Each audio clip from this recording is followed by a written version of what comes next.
Lee Anderson here. Join me on GB News on my show, The Real World, every Friday at 7 p.m. I'm not eating bloody cat. Are you Delicious. mental? Open your mouth. OK, here comes a train. Reminds me of the scene in Singing in the Rain. Adam, is that a good one? Whoa! Join me at 7 on GB News, Britain's news channel. Nightmare commute. Kick it up a gear with me, Patrick Christie's, at drive time, 3 till 6 p.m, Monday to Friday on GB News Radio. You can listen online and on DAB+, on the smart speaker app and on the GB News app. And if you've got an Alexa, all you have to say is, Alexa, play GB News. We're also on TuneIn and the Radio Player apps. From the school run to rush hour, get revved up with me, Patrick Christie's, on GB News and GB News Radio. People in Britain, they love free speech, but they also love fair play. I don't care if I'm speaking somebody from a trade union, from the Labour Party, somebody from the SNP. And I think the viewers like to see that actually we can challenge one another, but in a positive way. We think we ask the questions that people want to ask, and often we ask the questions that we wanted to ask in Parliament but never got the chance to ask. So join us every Saturday, 10 a.m. till noon on GB News, Britain's news channel.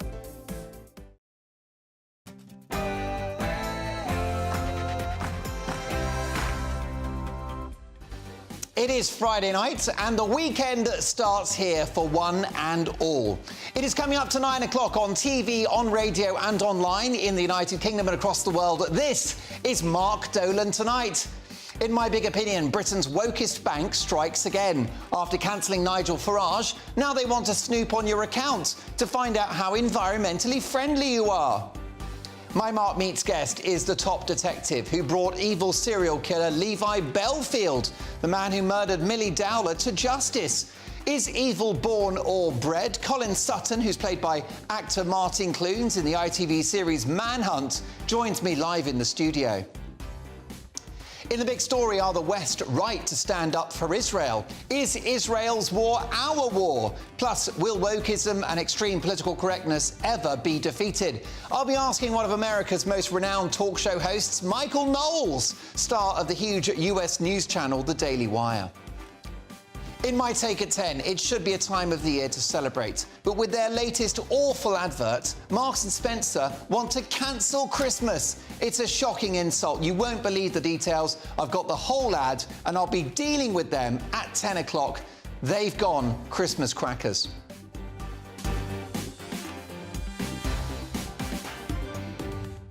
So it is Friday night, the weekend starts here. Happy Friday, one and all. Why don't you grab something cold and fizzy from the fridge?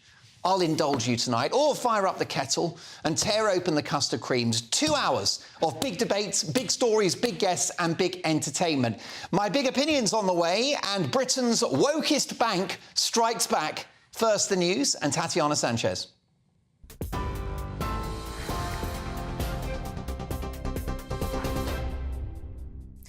Mark, thank you very much and good evening. Your top stories from the GB newsroom.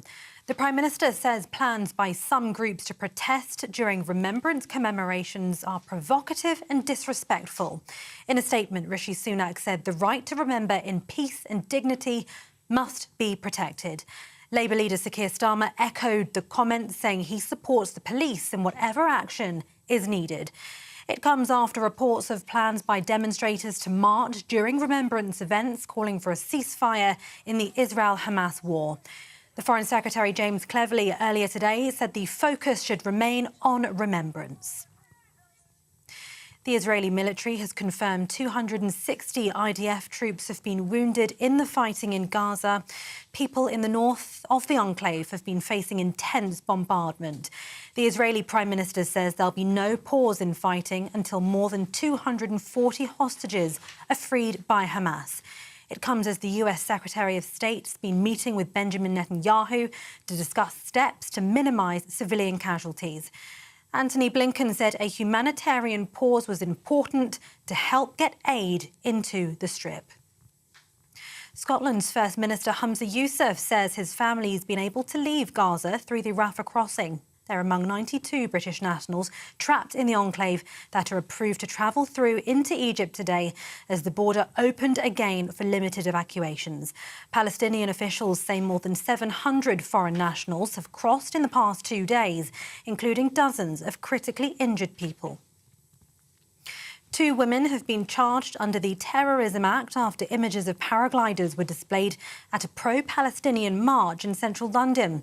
29-year-old Hiba Al-Hayi and 26-year-old Pauline Ankunda are accused of carrying or displaying an article to arouse suspicion they're supporters of the terrorist group Hamas.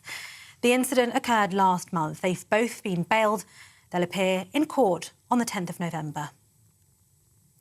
In other news, Conservative MP Bob Stewart's been found guilty of a racially aggravated public order offence. The Beckenham MP racially abused a man after he allegedly told him to go back to Bahrain outside the Foreign Office last December. He also told him, "You're taking money off my country and to go away." The Chief Magistrate said Stewart will not be jailed. Now, Zara Alina's family have described the reduction of her killer's sentence as a shallow triumph, which sends a disheartening message to women. Jordan McSweeney killed the 35-year-old law graduate as she walked home from a night out in East London last June. McSweeney, who refused to attend his sentencing hearing last December, was handed a 38-year life sentence. The Court of Appeal ruled that was too high and reduced it to 33 years. A Luton Airport car park is to be demolished following a devastating fire that damaged hundreds of vehicles. The fire occurred in the airport's multi-storey terminal car park 2 last month. More than 100 firefighters were deployed to bring the blaze under control. But the damage caused has been deemed unrecoverable by the airport. A man aged in his 30s was arrested by police on suspicion of criminal damage, later released on bail. You're with GB News across the UK on TV, in your car on digital radio and on your smart speaker by simply saying play GB News. Now it's back to Mark.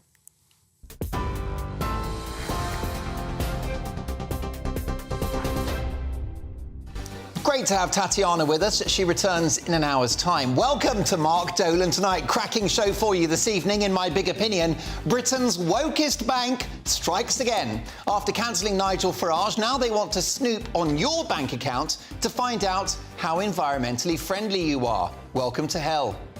In the big story, are the West right to stand up for Israel? Is Israel's war our war? Plus, will wokeism and extreme political correctness ever be defeated? I'll be asking one of America's most renowned talk show hosts, Michael Knowles, star of the huge US news channel The Daily Wire.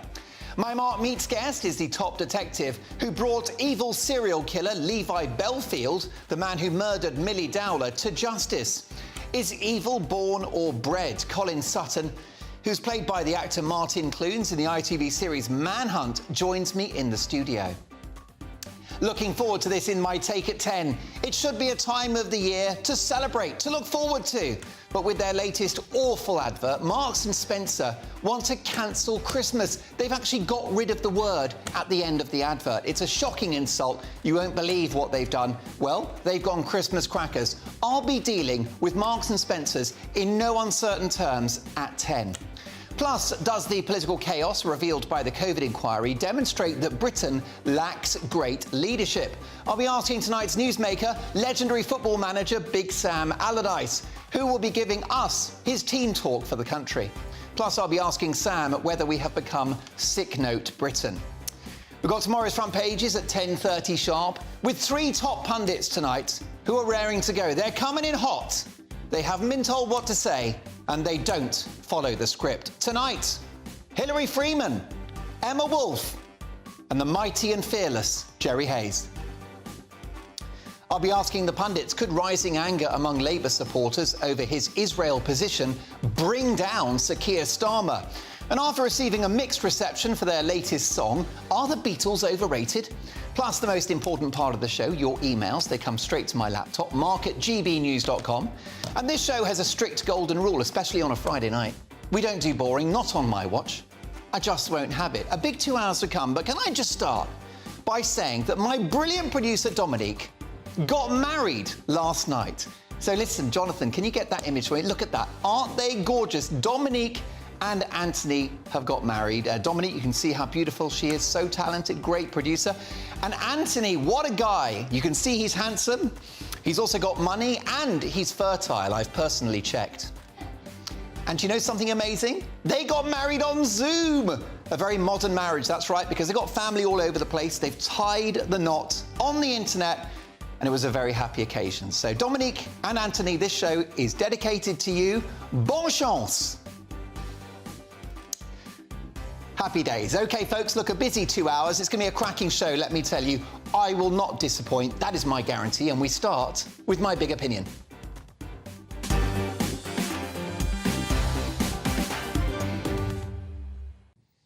Britain's wokest bank is at it again.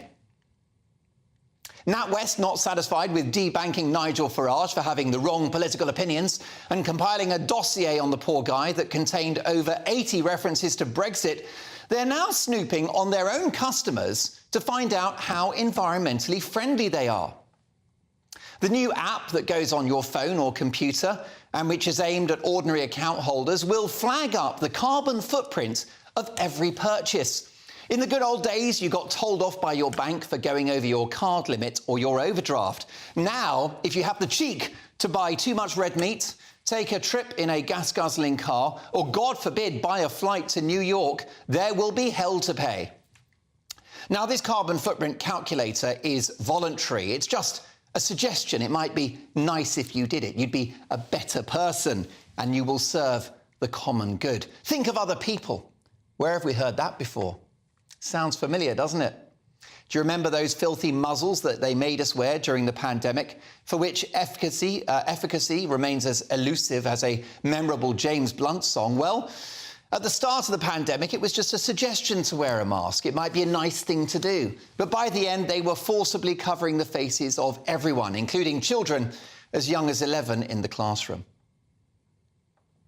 There are many parallels between the tyranny of the pandemic and debatable measures and the pursuit of net zero. In both cases, expensive, don't make a lot of sense, highly political, we're not allowed to debate it, and you're a bad person if you don't go along with it all. Whilst I'm concerned about climate change and want to clean up the planet and get carbon emissions down, it feels that measures to do so are like COVID, the sequel. Do what you're told, give up your freedoms, bankrupt the country, and a multi-billion-pound industry has the answer. For COVID, it was the pharmaceutical companies. For climate change, it's the green tech giants who will be the oil billionaires of the future, if they're not already. So this polite suggestion to track your carbon footprint may, on the face of it, be a lovely opportunity to just be more aware of the impact of your spending habits. But ultimately, this is born out of behavioural science, which was used and abused over the last 3 years. It's about nudging you into behaving differently. Now, again, there's no force, at least not yet, but they've got their foot in the door. At what point is this software going to be obligatory on your bank account? They just have to flick a switch, don't they? At what point, at the government's behest, do the banks slam carbon limits on your account? 2 ribeye steaks and a road trip to Morecambe, and you're maxed out of your carbon allowance. No more purchases until next week's rations become available. This is tyranny masked as empathy, an instruction cloaked as a suggestion, and further proof of what could happen if we lose cash altogether.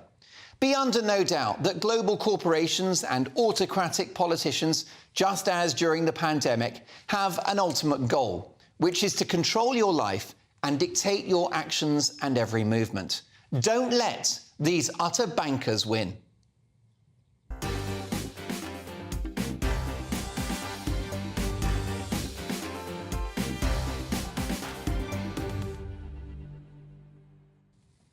OK, folks, your reaction, mark at gbnews.com. I'll get to your email shortly. Here's what a NatWest spokesman has said.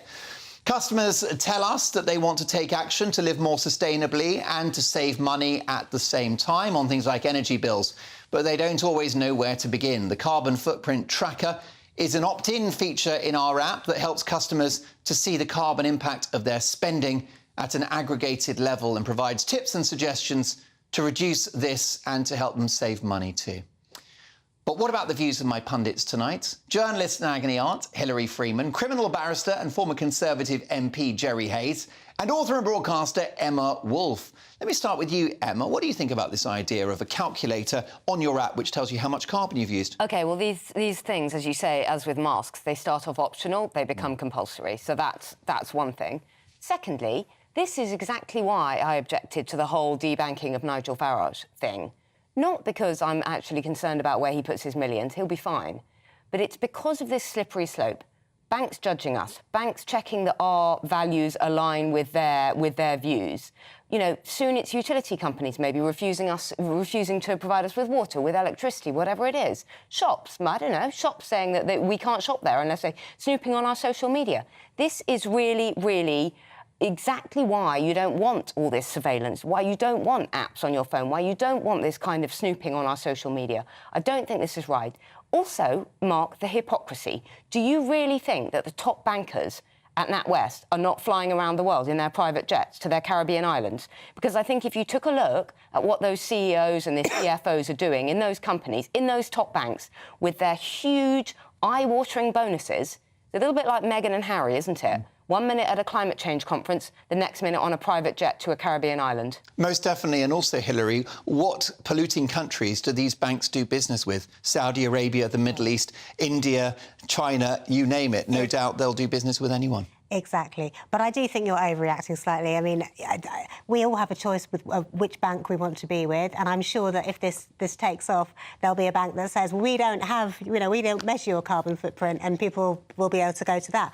Actually, part of me thinks it'd be quite a nice idea if everybody has, like, an allowance. So, you know, if you get an allowance for your carbon footprint, and if you don't, I don't know, you eat vegetarian food for a week, you get to go on a flight to France. Well, that's like wartime rations. That's communism, isn't it, you're signing up for? I mean, I knew you were on the left, Hilary, but serious. What's got into you? But, of course, I mean, the issue I've got, and I understand, look, apparently Santander do this as well, it's optional at the moment, but I worry that this software could be used against us, Jerry. Well, of course it can be used against us. We're under surveillance all the time. I came from Bond Street this evening. From the moment I walked out the door of the Savile Club, I was under surveillance. From the moment I walked on the Savile tube... Club. Yes, Oh, yes. And what's wrong with that? Well, usually I go to the Garrick. Oh, dear, oh, dear, oh, dear. See, I thought the smell of red wine came from Hillary's. Wrong They've I all was. got it in their mugs except for me. Can I just say, if we get this bonus thing, I will get the biggest bonus of all of you, not banking bonus. I will get the green bonus for being veggie and for cycling and never using a car,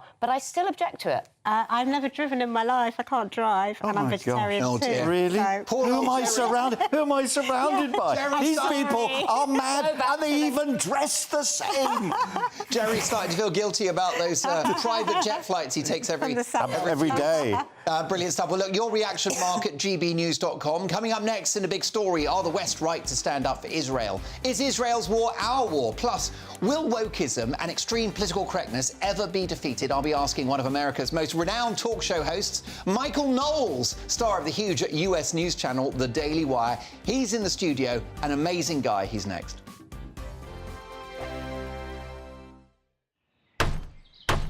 Who is it? We're here for the show. More energy this time! Welcome to the Dinosaur Hour. I was married to a therapist. And you survived? I thought we were getting Hugh Laurie. Second best. You interviewed Saddam Hussein. What's that like? I was terrified. I'm playing strip poker with these three. Oh! No, thank you. My CDs need to be put in alphabetical order. Are you going to be problematic again? The Dinosaur Hour. Sundays at 9 on GB News. What you get for breakfast is something that, if we do our jobs right, you will wake up to news that you didn't know the night before. It's a conversation. It's not just me and Eamon. We want to get to know you, and we want you to get to know us. From 6, it's Breakfast with Eamon and Isabel. Monday to Thursdays on GB News. Britain's news channel. People in Britain, they love free speech, but they also love fair play. I don't care if I'm speaking somebody from a trade union, from the Labour Party, somebody from the SNP. And I think the viewers like to see that actually we can challenge one another, but in a positive way. We think we ask the questions that people want to ask, and often we ask the questions that we wanted to ask in Parliament but never got the chance to ask. So join us every Saturday, 10 a.m. till noon on GB News, Britain's news channel. Nightmare commute. Kick it up a gear with me, Patrick Christie's, at Drive Time, 3 till 6 p.m, Monday to Friday on GB News Radio. You can listen online and on DAB+, on the smart speaker app and on the GB News app. And if you've got an Alexa, all you have to say is, Alexa, play GB News. We're also on TuneIn and the Radio Player apps. From the school run to rush hour, get revved up with me, Patrick Christie's, on GB News and GB News Radio. Tired of the usual focus-tested, pre-prepared Westminster runaround? Well, so am I. So you want higher taxes? Is your department to blame for this? Are you rethinking this policy? Every Sunday at 9:30, I'll be sitting down with those in power to get the truth about the issues affecting you. Let's be honest, we've known about the cost pressures of this project for years, not months. That's the Camilla Tominey Show, a politics show with personality. On GB News, the People's Channel, Britain's news channel. Join us every night on GB News at 11 p.m. for Headliners, which is 3 top comedians going through the next day's news stories, which is exactly what you need, because when the establishment has gone crazy, you need some craziness to make sense of it. Headliners. You don't have to bother reading the newspaper. We've got it covered for you. Every night at 11 p.m. and repeated every morning at 5 a.m. We won't send you to sleep like some of the other paper review shows out there. So join us 11 p.m. every night on GB News. The People's Channel, Britain's news channel.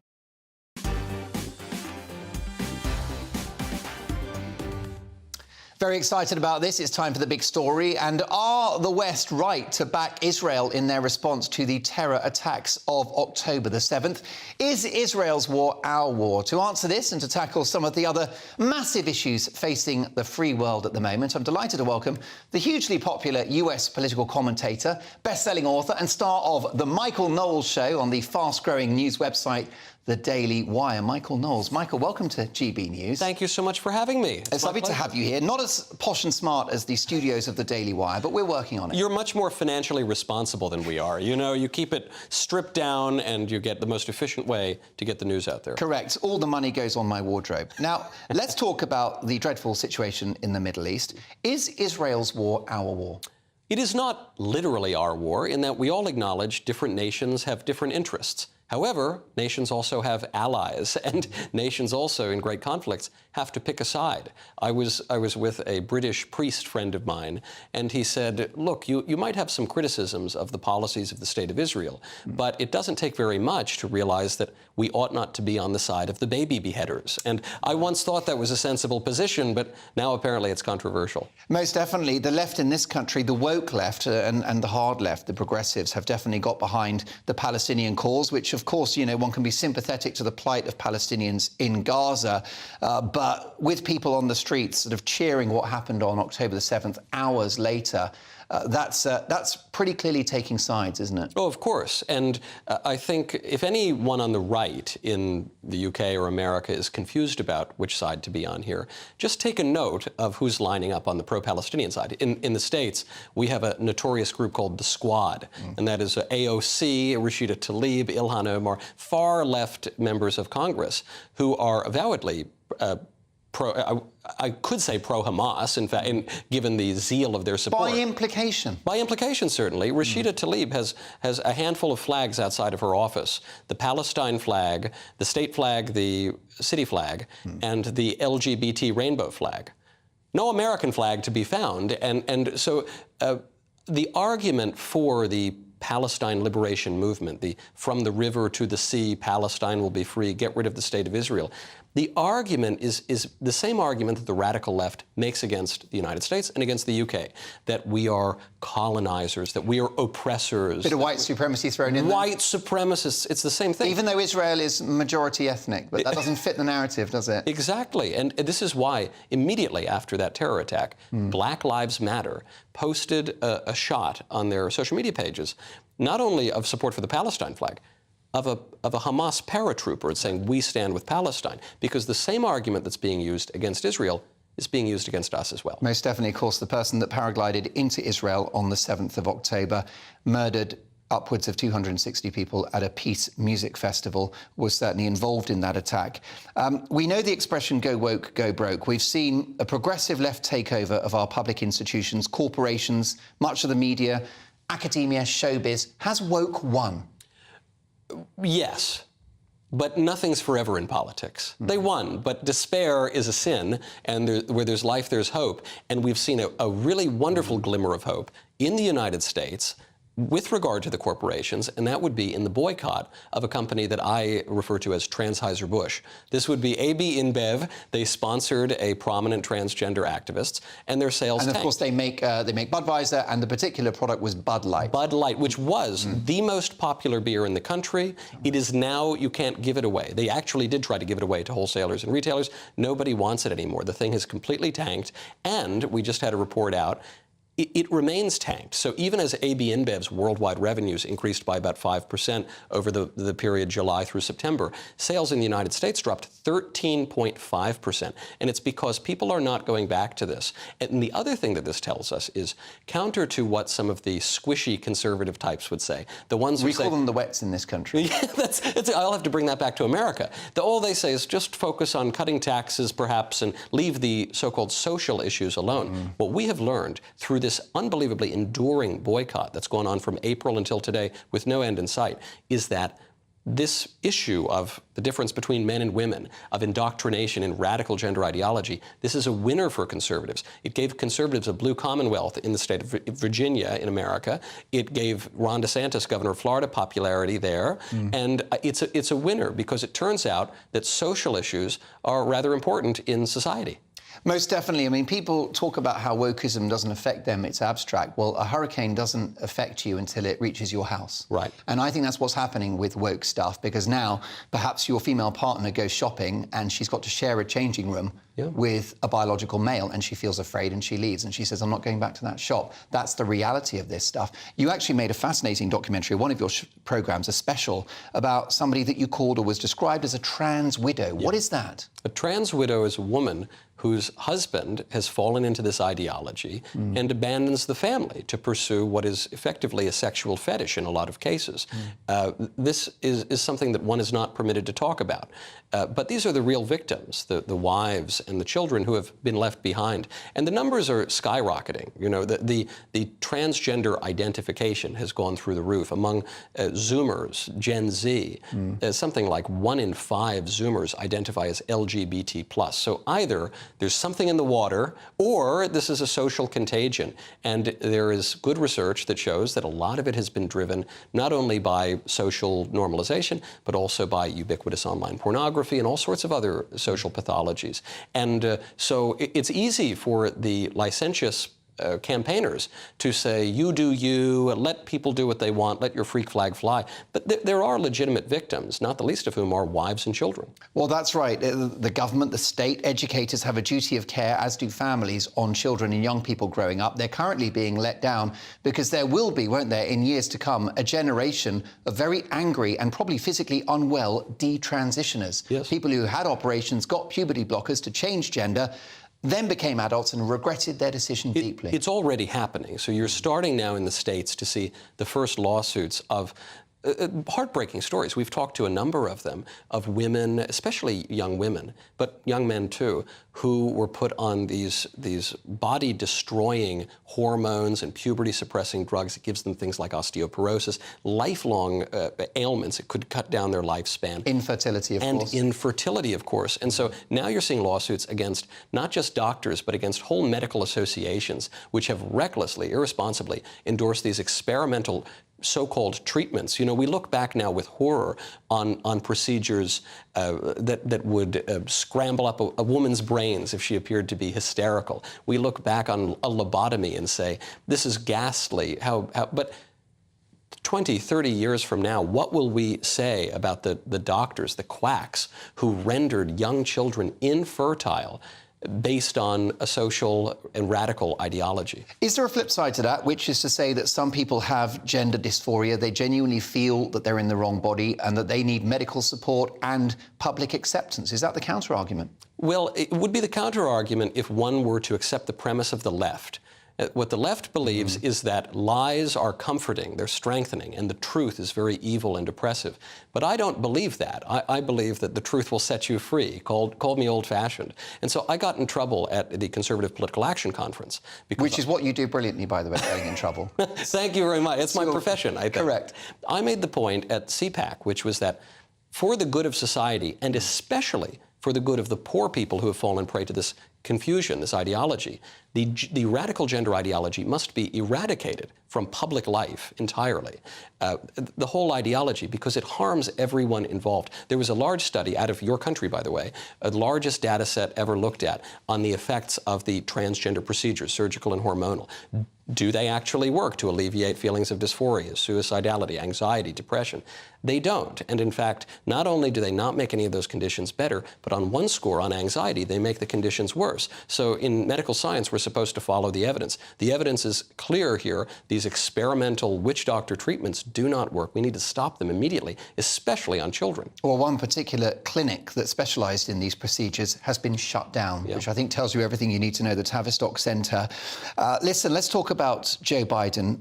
How is he still president? How did that happen? What's going on? Joe Biden was elected, some say, because if Joe Biden were to have popular support, he would have popular support because he represents a return to normal. Joe Biden has been in American public life since 1972, when he was elected to the United States Senate. Very long time. And so what people... when they voted for Joe Biden, what they wanted was a return to normal after the craziness, the wild presidency of Donald Trump. What, you mean like growing economy and no wars?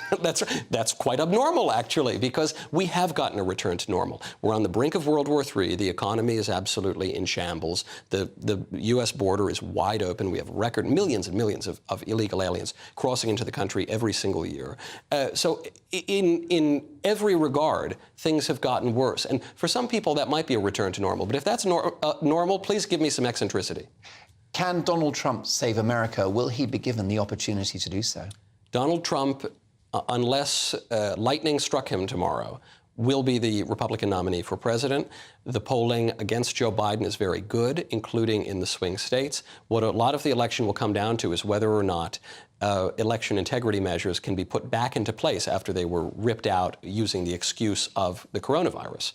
In some cases, that has happened. In some cases, certain cities with machine politicians and active political machines don't seem to have been corrected yet. So I think if the election were held tomorrow, fair and square, everybody just casts a vote, Trump would in fact win. The argument that he can't win a general election is preposterous. He already did it at least once in 2016. However, will the voting rules of COVID-19 prevent him from winning a fair and square election? That remains to be seen. It's a great question. Many on the left, I'm sure you'll agree, because I think you've got plenty of viewers and listeners on the left who hate the woke stuff. Yeah. The old school liberals. People like legendary comedian Bill Maher, who doesn't appreciate 5-year-olds at school being told they're racist, or doesn't appreciate the idea that a new scientific fact is that you can change your sex, or that America's history is shameful. Mm-hmm. Many on the left reject this now, and many regular people watching this show as we speak. There are wins. You mentioned Bud Light. What about Disney? They've tied themselves in knots, haven't they, with various woke films that are bombed at the box office, but most notably Snow White. What's happened there? Tell my viewers and listeners what's going on with that film, because it's more or less been sort of shelved for a year. I cannot criticize Disney. I won't do it because Disney is filling up the coffers of the Daily Wire. And so I beg them, please, more woke remakes of your classic beloved films. And more people are going to tune out from Disney, especially because Disney is children's content. So if you don't want your kids being indoctrinated in resentment and crazy ideologies, then you're going to have to turn somewhere else. Daily Wire has just released Ben Key. That's our children's app. We've announced that we're doing our own remake of Snow White, which is going to be all the beauty of the original and none of the woke craziness. And I think it is no coincidence that shortly after our announcement, Disney decided to give it another year to try to rework their It's truly astonishing, isn't it? So it's Snow White and the Seven Dwarfs, a classic story, an age-old story. They cancelled the dwarves. in the name of political correctness, which means putting dwarf actors out of work. You couldn't make it up. You couldn't make it up. It seems always to just be opposite day. And so it's unfortunate because I thought maybe I could audition now for... If the dwarves are going to be average sized, maybe I could audition, but I think they might be going back. You look a little sleepy to me. I'm sleepy, certainly grouchy when I look at Disney's work. But in the meantime, I think Bob Iger got the message. And Bud Light sent that message loud and clear to corporate America. Well, listen, go woke, go broke is true for Disney, but you go from strength to strength. The Daily Wire is a formidable network, available to everyone around the world, so do check it out.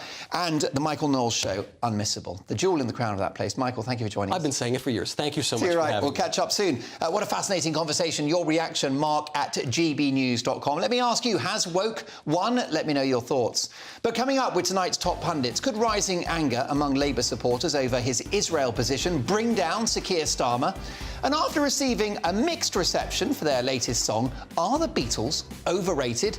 Plus, in an exclusive Mark Dolan Tonight People's Poll, we've been asking that very question. I'll see you in 2.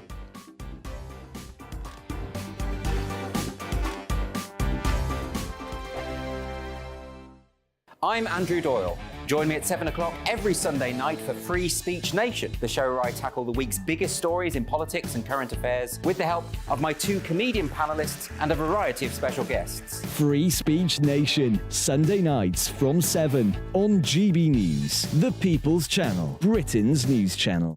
In a world of dull and predictable radio and TV shows... Oh, hi. On Mark Dolan Tonight, we've got big guests. We drill into the big stories of the day. The show adds up to a brilliant listening and viewing experience. Mark Dolan Tonight is the most entertaining current affairs show ever, and that's a fact. Join me, Mark Dolan, Fridays and Saturdays from 9, Sundays from 10. Only on GB News, the People's Channel, Britain's news channel. There's only 3 people you can trust in life. Your doctor, your lawyer, and your nana. I'm not sure. So join me, Nana Aquare, at 3 p.m. every Saturday and Sunday, where we discuss the biggest topics of the weekend. Be ready for battle. Could you be quiet? What is this? It's my new teeth. It's your new teeth. I don't bite. Well, not without a good reason. Always honest, always fun. Every weekend at 3 p.m. on GB News, the People's Channel, Britain's news channel. So Jubes and Kerr, we tackle the issues of the day with real, robust debate, both sides of the fence, battling it out with me in the middle with my forthright opinions and views. And often really interesting things happen because you start with a position and then by the end of the debate you find actually, well, I might not have thought about that one. What we need in this country is 2 new political parties. You should maybe think about doing a 2024 calendar. I'm Michelle Dewberry and I'm keeping you company right through until 7 o'clock this evening. GB News, the People's Channel, Britain's watching. Join us every night on GB News at 11 p.m. for Headliners, which is 3 top comedians going through the next day's news stories, which is exactly what you need, because when the establishment has gone crazy, you need some craziness to make sense of it. Headliners. You don't have to bother reading the newspaper. We've got it covered for you. Every night at 11 p.m. and repeated every morning at 5 a.m. We won't send you to sleep like some of the other paper review shows out there. So join us 11 p.m. every night on GB News. The People's Channel, Britain's news channel. Who is it? We're here for the show. More energy this time! Welcome to the dinosaur hour. I was married to a therapist. And you survived? I thought we were getting Hugh Laurie. Second best. You interviewed Saddam Hussein. What's that like? I was terrified. I'm playing strip poker with you 3. Oh! No, thank you. My CDs need to be put in alphabetical order. Are you going to be problematic again? The Dinosaur Hour. Sundays at 9 on GB News.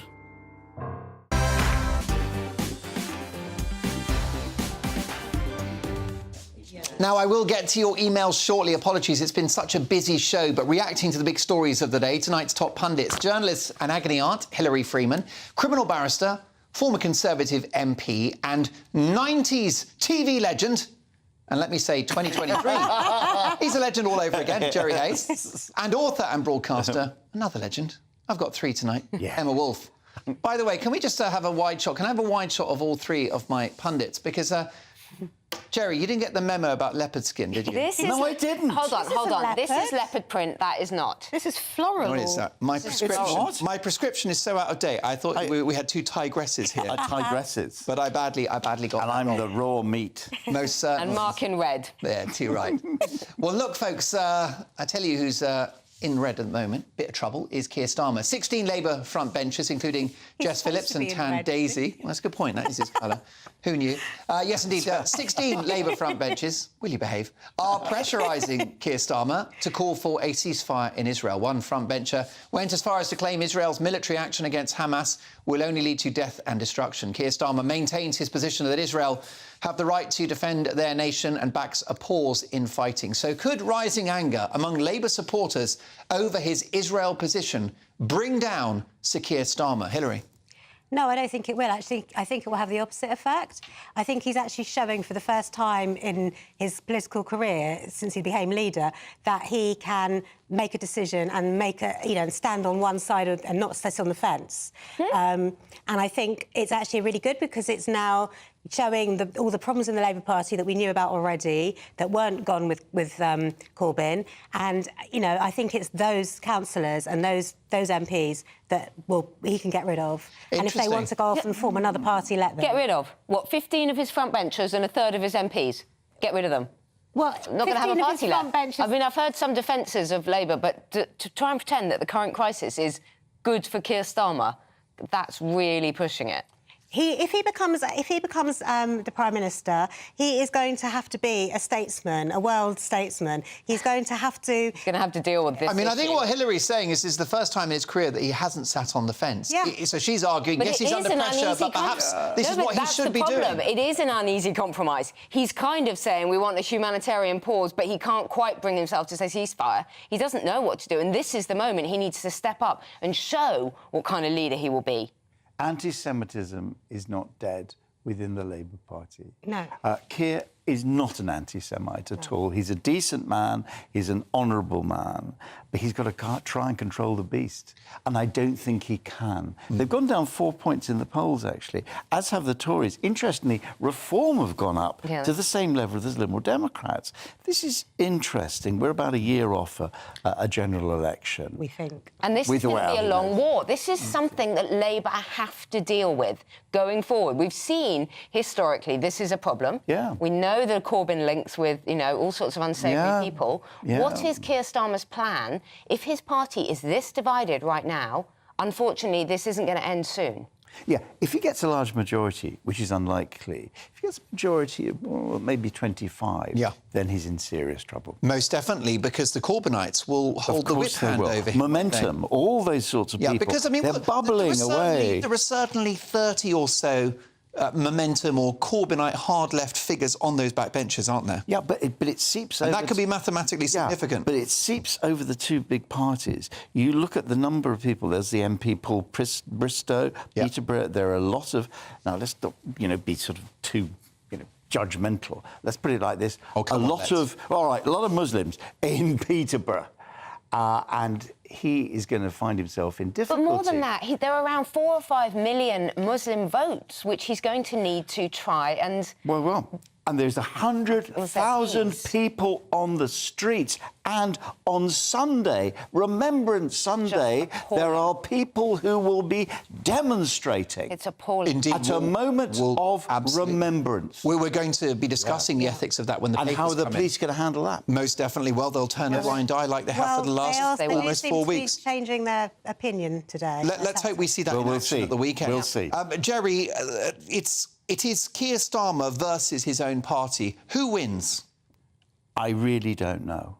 I suspect at the end of the day, the party will hold together, as they did at the party conference. They want power. However, there will be groups in the constituents who'll just say, no, no, no. You go to Manchester, and you'll see a lot of people there who will say, the biggest problem for us is Palestine. Now, it's not for the majority of people in this country, but in Muslim communities, it is. There's a problem. How do we deal with it? I don't know. How do we deal with it? Well, listen, actually, a little bit later in the show, 10:30, we're going to talk about the Beatles. They've got a new song out using an old recording from John Lennon. But Are they overrated? Not everyone loves the Beatles. We'll debate that shortly. But next up, looking forward to my Mark Meets guest. And my God, this guy has got a story to tell. Yes, indeed. We're going to discuss crime.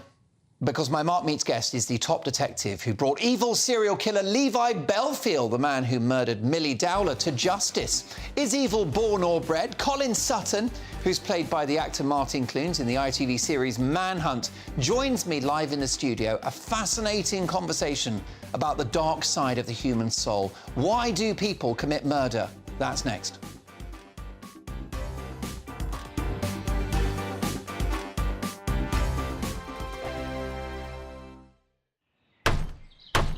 Who is it? We're here for the show.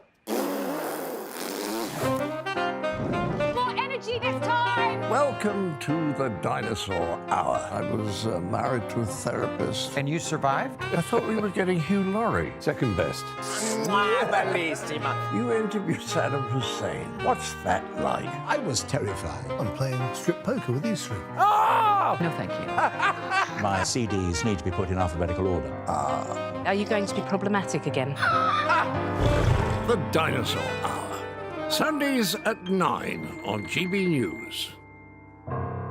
Tired of the usual focus-tested, pre-prepared Westminster runaround? Well, so am I. So you want higher taxes? Is your department to blame for this? Are you rethinking this policy? Every Sunday at 9:30, I'll be sitting down with those in power to get the truth about the issues affecting you. Let's be honest, we've known about the cost pressures of this project for years, not months. That's the Camilla Tominey Show, a politics show with personality. On GB News, the People's Channel, Britain's news channel. Join me, Patrick Christie's, Monday to Friday, 3 till 6. We tackle the day's news agenda like you've never seen before. It's high tempo, high octane, the most controversial topics and the best guests. You will not be able to take your eyes and ears off it. I'm not afraid to ask the questions that you really want answered. 3 till 6 p.m, Monday to Friday on GB News, the People's Channel, Britain's news channel. Now then, Lee Anderson here. Join me on GB News on my show, The Real World, every Friday at 7 p.m. I'm not eating bloody cat. Are you Delicious. mental? Open your mouth. OK, here comes a train. Reminds me of the scene in Singing in the Rain. Adam, is that a good one? Whoa! Join me at 7 on GB News, Britain's news channel. I'm Andrew Doyle. Join me at 7 o'clock every Sunday night for Free Speech Nation, the show where I tackle the week's biggest stories in politics and current affairs with the help of my 2 comedian panellists and a variety of special guests. Free Speech Nation, Sunday nights from 7 on GB News, the People's Channel, Britain's news channel. GB News, unlike other broadcasters, isn't obsessed with the London-Westminster bubble. We think there's a nation beyond the M25, and that's why we talk about the issues that matter across the land. Join me on State of the Nation, 8 to 9 o'clock, Monday to Thursday, on GB News. Daisy's listening, and you should too. In a world of dull and predictable radio and TV shows, Oh, hi. On Mark Dolan tonight, we've got big guests. We drill into the big stories of the day. The show adds up to a brilliant listening and viewing experience. Mark Dolan tonight is the most entertaining current affairs show ever, and that's a fact. Join me, Mark Dolan, Fridays and Saturdays from 9, Sundays from 10. Only on GB News, the People's Channel, Britain's news channel.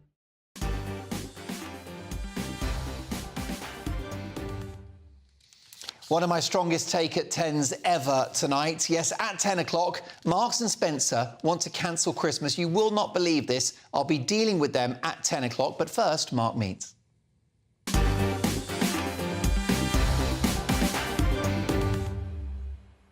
And this evening, one of the most respected law enforcement officers of his generation. For 9 years, Colin Sutton was the senior investigating officer for the Metropolitan Police. During his stint, Sutton led more than 30 successful murder investigations, including 2 of the most infamous cases in British history. Sutton tenaciously and relentlessly pursued serial killer Levi Belfield, as well as serial rapist Delroy Grant, a man known as the Night Stalker. He brought both men to justice. Sutton's memories about the 2 cases were chronicled in 2 best-selling books called Manhunt and have been turned into a very popular TV series of the same name, starring Martin Clunes. But Colin Sutton is far more handsome, and he joins me in the studio now. Colin, Great to have you with us. Don't know about that, but thank you.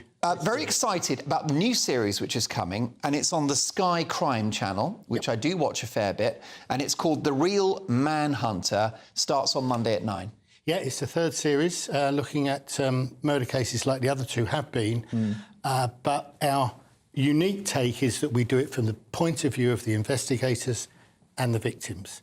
It's not about the perpetrators with us. It's not glorifying them. It's what effect do these horrendous crimes have on the people who suffer from them and the people who try to pick up the pieces. Oh, well, that's a very important perspective to have. Let's talk about the most high-profile person that you successfully brought to justice, Levi Belfield. Convicted of 2 murders and 1 attempted murder before being later convicted of the 2002 killing of 13-year-old Millie Dowler. What were the nature of these crimes? What did he do exactly?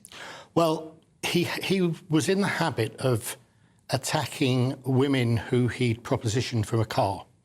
He had a means of working where he followed buses and could see, you know, potential victims, and he would follow the buses until they got off and then choose his moment and proposition them. So he'd spot perhaps a young woman on her own on the bus, yes, and follow her until she got off. Yeah, okay. Because at night there were lights down by the exits of the bus, and he could see them waiting to get off, and he'd then go and make some suggestion to them, which invariably they declined, and when they did that, he would attack them. And you talk about this guy's personality. He was mercurial. He could be charming and witty at one point, and then extremely aggressive seconds later. Yeah, I mean, yeah, the number of statements we took in the investigation that started, oh, I had a relationship with Levi Belfield, and you start to think, how? Why? But the answer was, he was very charming, very plausible, had the gift of the gab, if you like, at first. And then once he'd got you ensnared, he'd strike. And what motivated him? Was it just a desire to murder vulnerable young women? Was he motivated sexually? What drove this guy? I think there was certainly a sexual motive in the propositioning that started off, but there was no sexual element to the murders. That was purely spite, anger. I understand it was CCTV and phone records that helped catch him, and some good old-fashioned detective work on your part. On my team's part, I have to say, you know, there were a lot of them, and I had some incredibly talented people that did the work that meant, you know, we had no forensic evidence. We had no DNA, no blood, no fibres, nothing like that. It was a case of circumstantial evidence, but when you get enough of that, then it can prove compelling, and that's what it did. But that was 3.5 years of solid investigation by a really talented team. Looking at someone like this person, are people like Belfield, are they born evil, or is it to do with upbringing in early life? What do you think? I don't like to give an opinion because it's not really my bag, the psychology, and you know, people sometimes sort of blanch when I say this, but I don't really care why they did it. I was just trying to prove who did it and when they did it, you know. But I think with him, he was a strange person from a very early age, and we know that. And he had a very kind of unusual relationship with his mother, yeah. At the end of the day, he was probably just the most narcissistic, self-obsessed, self-absorbed person.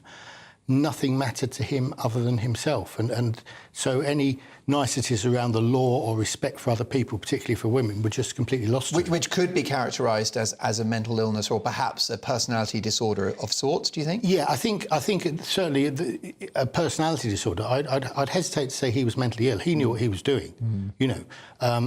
There's no question that he was, you know, not in control of what he was doing when he carried out these crimes. But he had personality defects times 10, yeah. Could somebody like that rehabilitate? Could somebody like that ever change? I don't know, but from what I know about that individual, I don't believe he ever could. Bad news for the woman he's about to marry. In June, he was granted the right to marry in prison. Is that appropriate, do you think? No, I think it's entirely and wholly inappropriate, but not for the reason that many people might think. You know, most people have said, oh, he's serving 4 whole life tariffs, which he is, so we shouldn't allow him to murder, as if it's part of the punishment and part of him being, you know, incarcerated. For me, the big issue is that how can somebody who is serving 4 whole life tariffs for abusing, assaulting, murdering women be in a position where from behind bars he can influence another woman's life to the extent that she wants to marry him? And that's what we want. You know, we work hard, my team worked hard, we put him away to keep people safe. That's the best thing we did, was to actually prevent him assaulting and injuring and abusing hundreds of women in the future. And yet we're still allowing it from behind bars. It's crazy. I understand the government and the Home Office want to close that loophole. Can't come too soon. You also caught the Night Stalker, somebody called Delroy Grant. By the time you took over the case, this guy had been active for a decade. 17 years. 17 years in total. 17 years. So what did he do? Tell us about the nature of his crimes. He used to creep around at night, spotting elderly people living alone, mostly women, but occasionally men. He would break into their house. He would wake them up to talk to them. So just imagine the terror. You're in your 80s, you're alone in your bed, and you're awoken by having a black-clad, masked figure kneeling on you astride and shining a torch in your face. That's what he was doing. And then occasionally he would sexually assault them, and very occasionally he would rape them. He would steal a small amount of jewellery or cash, nothing special, not huge amounts of money. And I'm sure for him it was all about the power. It was all about wielding the power and being able to sit there. Sometimes for 2-3 hours he would sit there talking to these people in their 80s who were terrified. You know, of course they were terrified. And some of them, you know, they never went back to the house where it happened. Most definitely not, and will have hastened their passing in many cases. Absolutely. I would have thought. He was never charged with murder, but he killed people.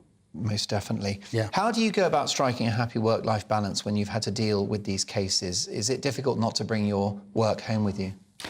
I'd never found it that difficult, personally, but I think, you know, that's just me. I kind of had this compartmentalisation in my mind from an early stage. This is home, this is me, this is my life, that's what happens at work. But would it not get you down? No, occasionally not. I mean, occasionally when I realise that I'm, you know, when someone dies, I'm the go-to man for the eulogy. When you know, things happen in friends and family and tragedies happen, people sort of expect that I'll deal with it, and I generally do, and you know, because they think I'm hardened to it. But of course, when it's people that you know and it's friends or family, then you have to have that time to reflect and that time to mourn yourself. So, you know, I can't keep that going all the time. But so sometimes that worries me. Did it harden me too much? Am I too much that way? But essentially, I had a job to do which I loved doing, and I think I did to the best of my ability and made a difference. And that's all I wanted to do when I started. You know. It's a great legacy. You obviously have an amazing skill set, but do you have a gut instinct as well? Can you have a sense when somebody's lying, or if perhaps, you know, you're in the company of a variety of suspects, you're thinking it's probably that guy in the corner? Do you have a sixth sense? I wouldn't call it a sixth sense, Mark, but I think I always say that being a detective is about understanding people. And so you're looking at a set of circumstances and you're saying, OK, how might that person have reacted in those circumstances? What's likely to have happened? Who's likely to have done that? How's it happened in that way? And I think that is something that you can't teach, and that's something that people do either have or don't have, and they can enhance it over their life with experience. But yeah, it's about understanding people and forming, you know, even Delroy Grant, you know, I knew what he'd done, how despicable he was. I had a lovely conversation with him about cricket in the charge room. And you need to do that. You need to put in the back of your mind what these people have done, because you've got to relate to them, you've got to talk to them. That's your job. Because you've got a job to do, and my goodness, you've done it so well. Look at that, the Sky Crime channel. Sky Crime, Monday at 9, The Real Manhunter. Next up, I'll be dealing with the Marks and Spencers who want to cancel Christmas.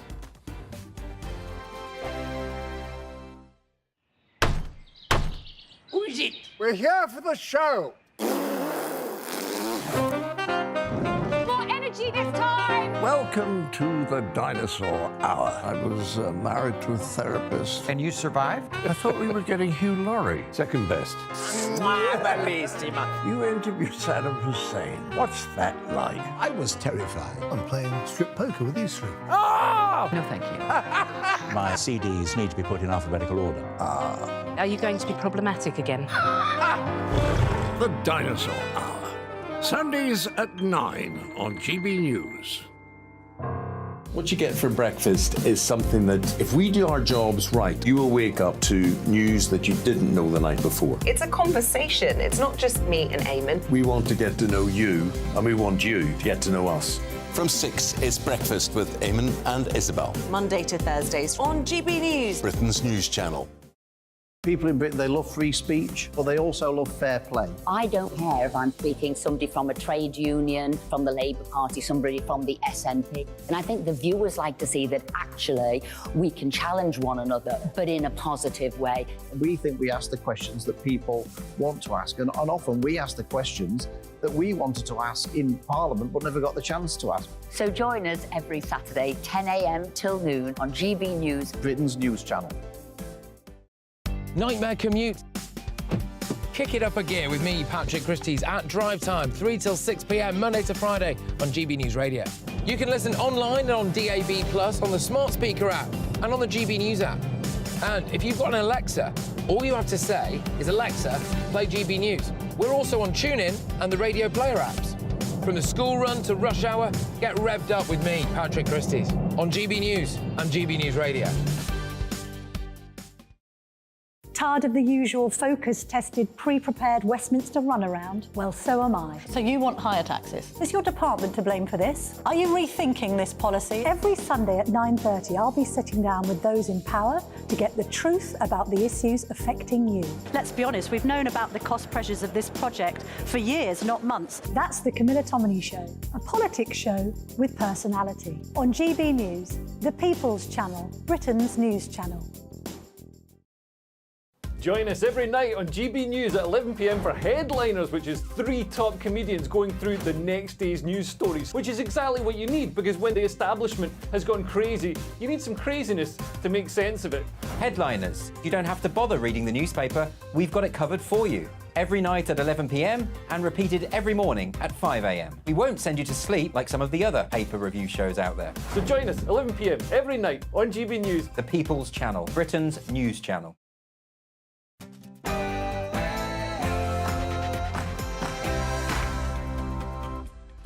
Welcome to the show. It is Friday night. The weekend starts here. You've had a hard week. You've been working hard. Let's hope now, almost 10 o'clock, that you've put the kids to bed. So why don't you grab something from the fridge or get the kettle on. Let's have a cracking hour in each other's company. Big stories, big debates and big opinions.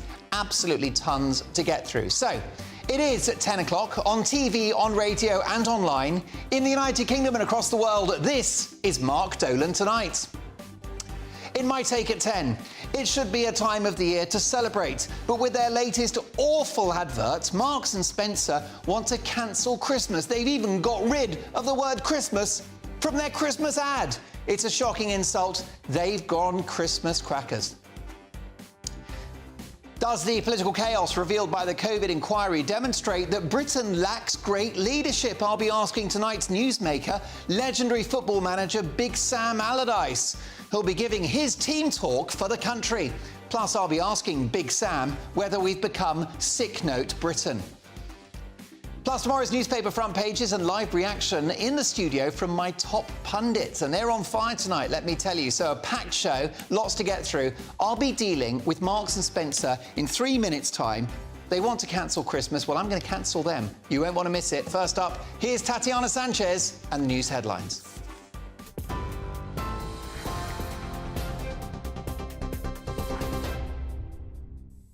Mark, thank you and good evening. This is the latest. The Prime Minister says plans by some groups to protest during remembrance commemorations are provocative and disrespectful. In a statement, Rishi Sunak said the right to remember in peace and dignity must be protected.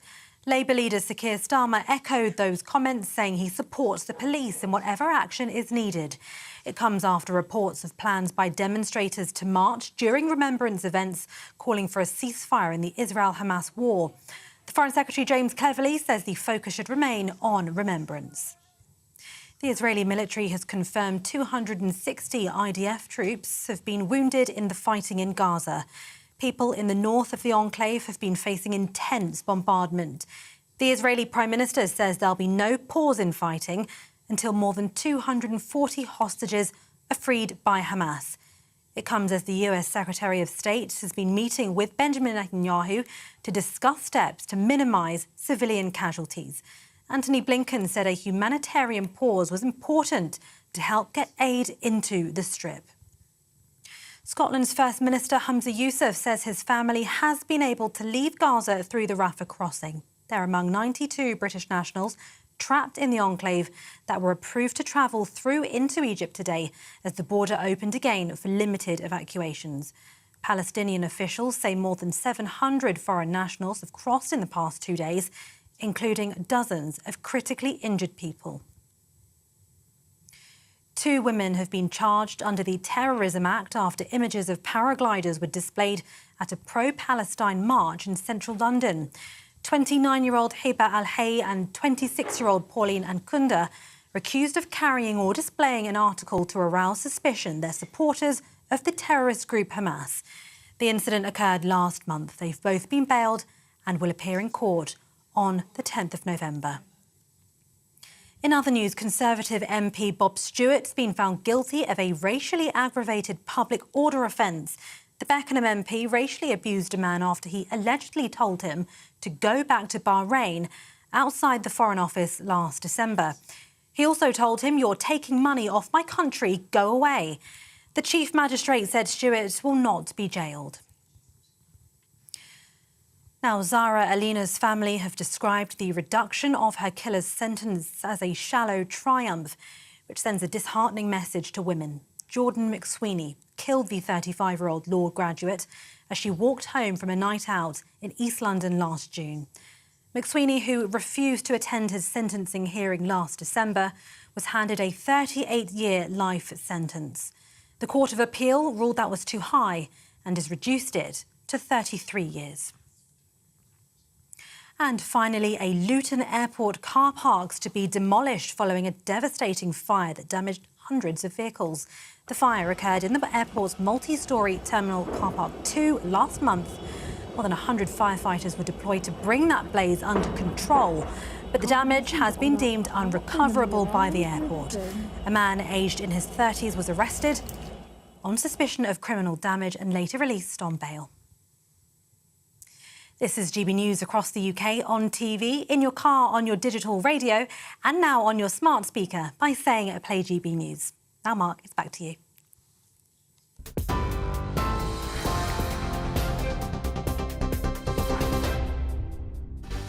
Thanks, Tatiana. Welcome to Mark Dolan tonight. Busy hour to come. Does the political chaos demonstrated by the COVID inquiry reveal that Britain lacks great leadership? I'll be asking tonight's newsmaker, legendary football manager Big Sam Allardyce, who will be giving his team talk for the country. Plus, I'll be asking Big Sam whether we've become sick note Britain. Plus, tomorrow's newspaper front pages and live reaction in the studio from tonight's top pundits. And they'll be nominating their headline heroes and back page zeros of the day. A packed hour to come, and those papers are on the way if Jerry Hayes behaves himself. First up, my take at 10.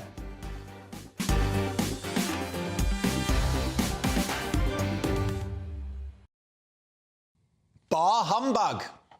Amid all of the confected noise around Marks & Spencer's newly released Christmas advert in which they appear to be burning a Palestinian flag, even though the advert was recorded in August, but for which they apologised anyway, there was a far greater scandal from this year's festive offering. The idea that Marks & Spencer was somehow knowingly burning a Palestinian flag is a joke, but the fact that the advert itself effectively cancels Christmas and all of its meaning is no laughing matter. Christmas is a time of joy, and all of the imagery associated with it, Christmas cards, party hats, mini Santas, is what Christmas is all about, and something to be looked forward to. But Marks & Spencer, a shop for which I have huge affection, decided to torch all of that, quite literally, in this bonkers new ad. In a bizarre act of cultural vandalism, the poor old angel at the top of the tree is replaced with, wait for it, a loo roll. What an insult. Meanwhile, 90s pop supremo Sophie Ellis-Bextor takes a blowtorch first to a cake and then to some Christmas cards. The fire brigade will love that one.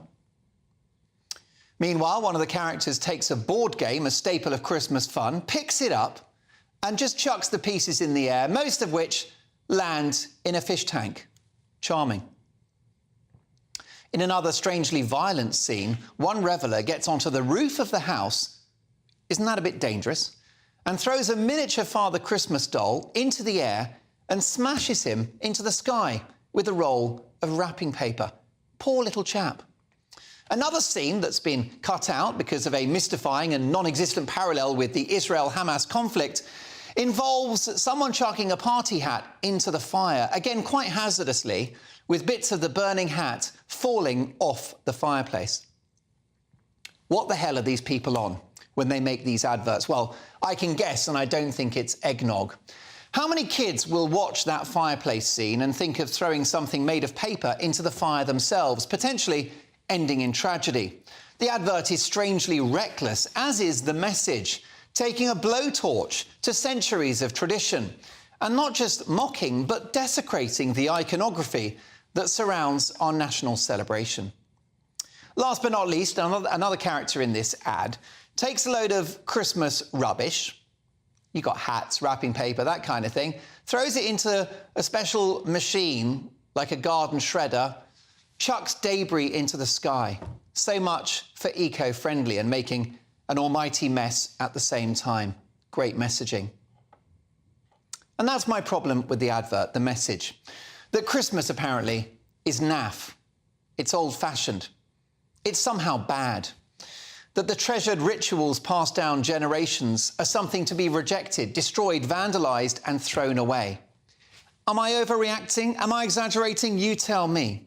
But I will humbly point out that as many large companies have quietly Tipexed out the word Christmas from their products in recent years, with the rather tedious and anodyne American alternative of Happy Holidays or Season's Greetings, so this advert literally removes the word Christmas at the end. That's right, folks, Marks & Spencer, who make a disproportionate amount of their money during the festive season, have cancelled the word Christmas. Make it make sense. It's worth noting that the part of the word that they removed is Christ from Christmas. Make of that what you will, but I'd love to see other religious festivals have their name adulterated in such a way. I won't hold my breath. Yes, folks, the final line in the advert and the slogan is "Love Thismas, not Thatmas." Except that Christmas, you know, the old Christmas, which will no doubt soon become a four-letter word, is enjoyed by millions of people in this country, and not exclusively Christians. People of all backgrounds, races, colours, religions and denominations enjoy what is the national celebration of this country, but which is quietly being eroded by right-on corporations who, like so many things from our past, see it as a source of embarrassment. I honestly think they're gradually trying to cancel Christmas. Why else would they get rid of the word? But not on my watch. I don't know about you, but I'll be doing the cards, I'll be doing the mini Santas, the angel on the tree, the party hats, you name it.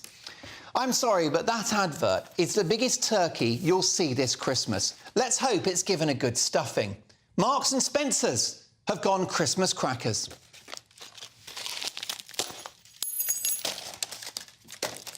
Now, will this suit me? Is it my colour? Bloody perfect. Merry Christmas, one and all.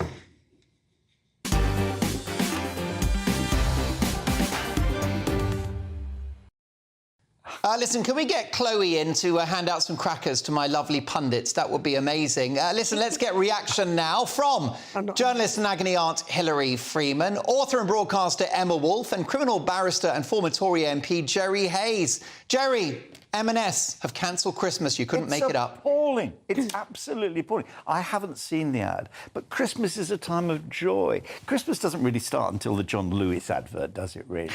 And you want that just warm, fantastic feeling of happiness, children being wonderful. It's all a bit fake and all the rest of it, but at the end of the day, that's what we want. My gosh, the people who will be so upset by this will cause a lot of financial problems for Marks and Spencer's, and rightly so. Who are the people who actually put this ad together? And why did Marks and Spencer's actually pay them to do it? Insane. You were totally right. Christmas crackers. Brilliant. So I have two right. Can we get Chloe in? I've got some crackers, please. It's an instruction from the host. Listen, what do you think about this, Hillary? I mean, I'm genuinely shocked. They've taken the word Christ out of Christmas. Can you imagine that happening with any other religion?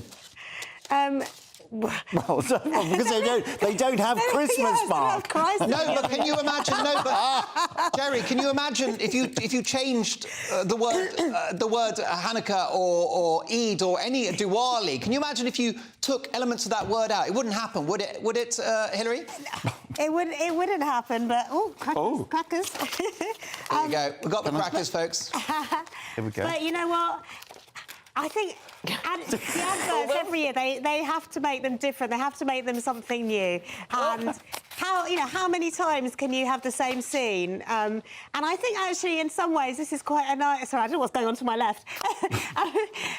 This is quite it's quite a nice idea. You don't have to do this for Christmas. You don't have to spend money on that. You don't have to. What, just set fire to just set fire to the house instead? No. Metaphorically speaking, I don't think you're actually being advised to set fire to anything. But just have your own Christmas. Enjoy it. You don't have to do the same thing every year. You don't. It's exhausting having to make this and make that and invite this person. So I think that's the kind of spirit of the advert. But obviously that doesn't really make any sense either, because M&S wants you to buy their crackers and their hats and their mince pies or whatever. So yeah, it is a bit crazy. It's horrible. Well, the thing is, Emma, I don't cancel people. Not on my watch. I just won't have it. But and I'll be going to M&S. OK, there's actually one across the road. I like M&S. We should point out that at GB News, really our only option around us is M&S. I like M&S, but I really think 4 o'clock on a Sunday morning. I think they've dropped the ball on this one. They've sent a message which is that we hate the traditions of Christmas, and they've got rid of the word Christmas. You've got a young son. What do you think about this messaging if he was to watch this ad when he's a bit older? Well, no, you make a really good point, and I think Christmas is about little people. It is about children, and I think it's really, really sad. But firstly, the advert is a turkey. I don't understand what it's trying to say or what it's doing. I think it's ridiculous, and I think a lot of its M&S customers, they're the traditional ones. They're the ones who buy the turkey and the mince pies and all of that stuff. So I think that's a real shame. But more seriously, Mark, I think that Christmas is increasingly being cancelled. And you refer to my 3-year-old son. In his nursery, I notice it more and more. There's Black History Month, there's this month, they celebrate Diwali. But Christmas is almost not celebrated at all. You have festive season. But what is wrong with celebrating our British traditions, our Christian traditions? They're just traditions. You don't need to be religious to celebrate Christmas. But what is wrong with kids being able to celebrate this stuff, enjoy this stuff, enjoy the tinsel and the fairy on top of the tree and decorating the tree and the baubles and the mince pies? And I was thinking about my late father, who used to put pound coins into the Christmas pudding and set it on fire with brandy.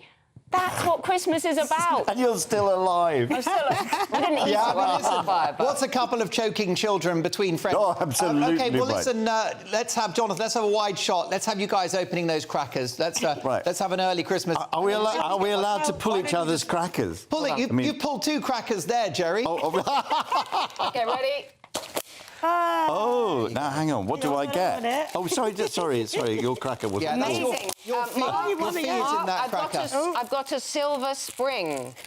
There you go. Jerry could do with that. I've got a padlock and a key, which is rather Throw away the key. Worrying. Not quite sure. And Hillary's got a yo-yo, just like Keir Starmer's opinions. Listen, brilliant stuff. I was shocked. In that advert, they take the mini elf and they whack him into the sky. That's not going to happen to this little chap, right?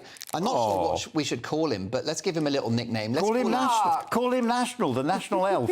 There you go. That's what he is. He's National Elf. And folks, there you go. I'm sorry, Marks and Spencers, but on Mark Dolan tonight, we will continue to celebrate Christmas in all its glory. Next up, Big Sam Allardyce. Does Britain lack leadership? Former England manager is next.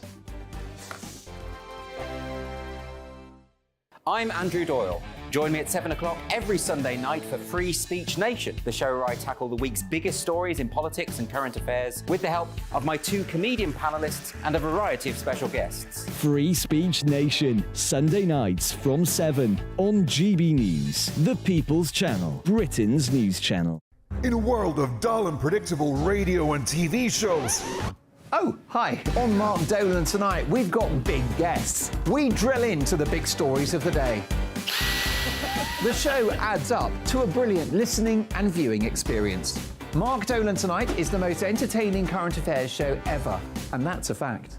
Join me, Mark Dolan, Fridays and Saturdays from 9, Sundays from 10.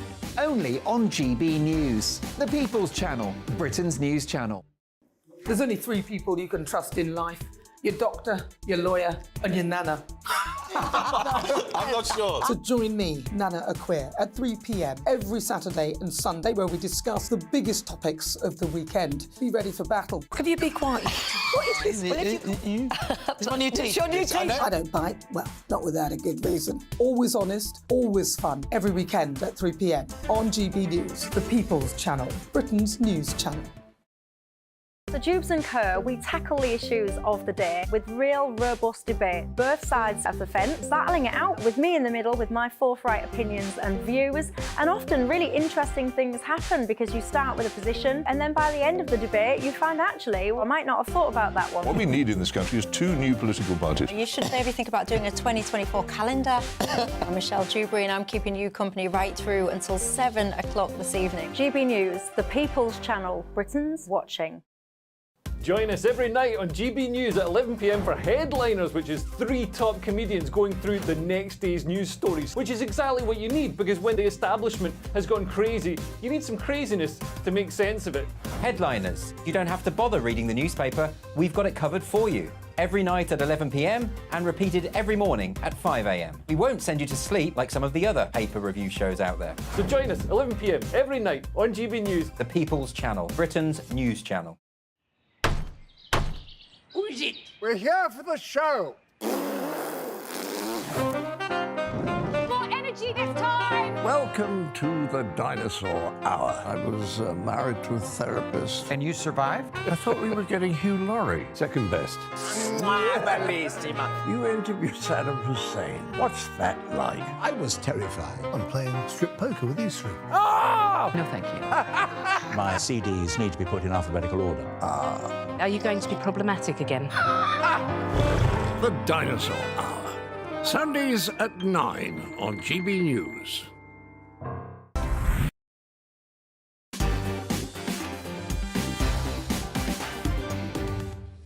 Welcome back to the show. I'm going to catch up on emails at 10:30. Apologies, it's been such a busy hour and a half, but it's time now for the Newsmaker. And this week, the official COVID inquiry looking into the government's response to the pandemic saw a foul-mouthed tirade from Boris Johnson's former chief advisor, Dominic Cummings, describing our ex-Prime Minister Johnson as a trolley bouncing from one direction to another, adding that he was unfit to be Prime Minister.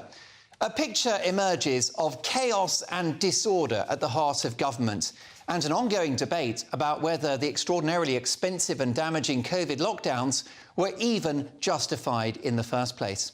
So was the country's COVID response a failure of leadership? Who better to ask than tonight's Newsmaker, legendary former football manager with Bolton Wanderers, Newcastle, Blackburn, West Ham, Everton, and of course England, Sam Allardyce. Sam, brilliant to have you back on the show. You've heard about the chaos at Number 10 during this time of national crisis, the pandemic. That's not how you'd run a dressing room, is it?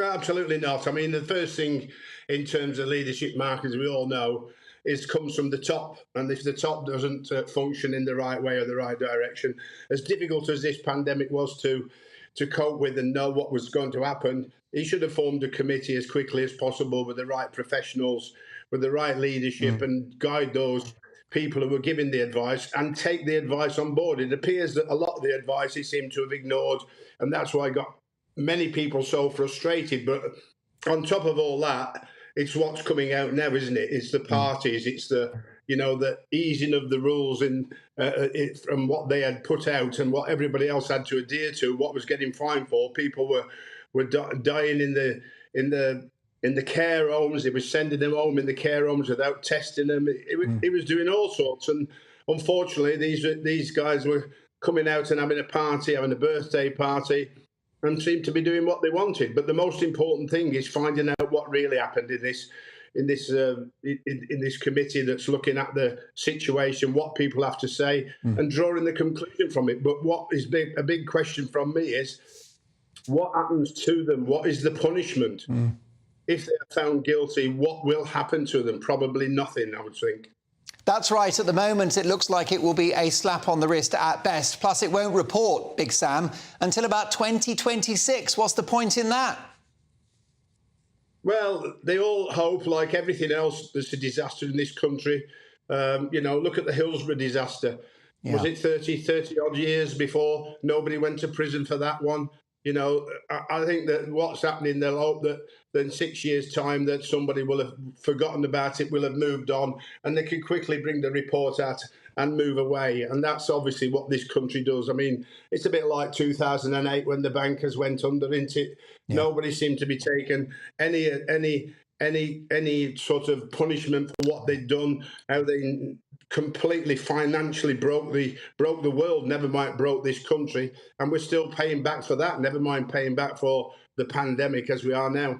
Most definitely, we bailed out the bankers. Sam, I'm not sure much has changed since the pandemic. The Tories are behind in the polls, but I don't detect any great enthusiasm for Labour either. Many people feel politically homeless. Do you think this country has got the leadership it needs?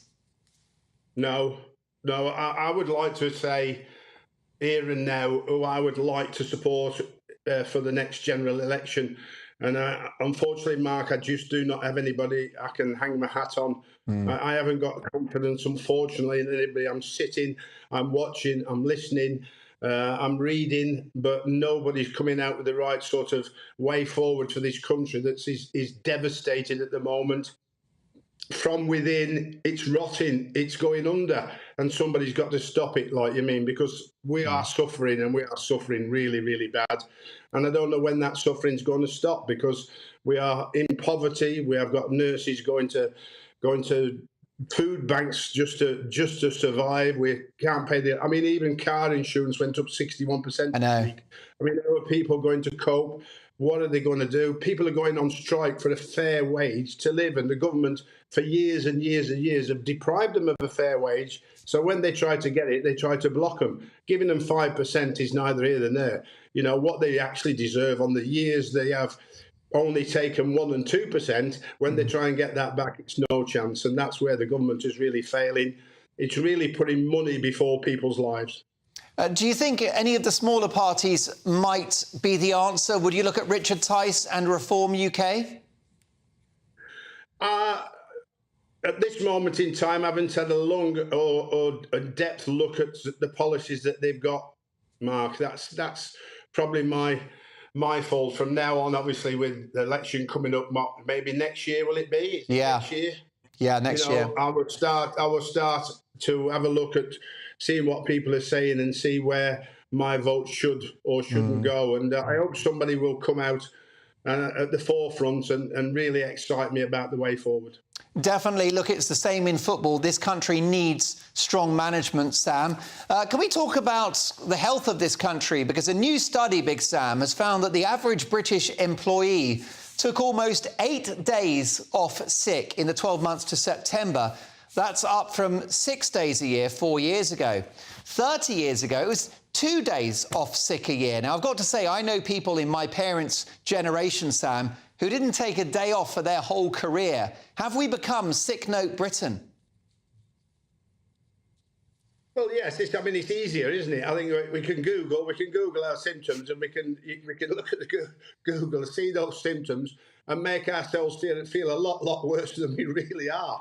But I think, unfortunately, it's probably down to the way we live today. I think we've eroded our immune systems because of the way we live in this country now, because it's so free and so easy. Those systems that we used to have that could fight the bugs off, that could fight the flu off, could fight the cold off, so we could still go to work, are long gone. It affects us much greater now because our immune systems are much less now than they used to be when we were, or certainly when I was growing up. Because I would go out and play out for 8 hours a day in the summer. I would have eaten dirt. I would be covered all over it.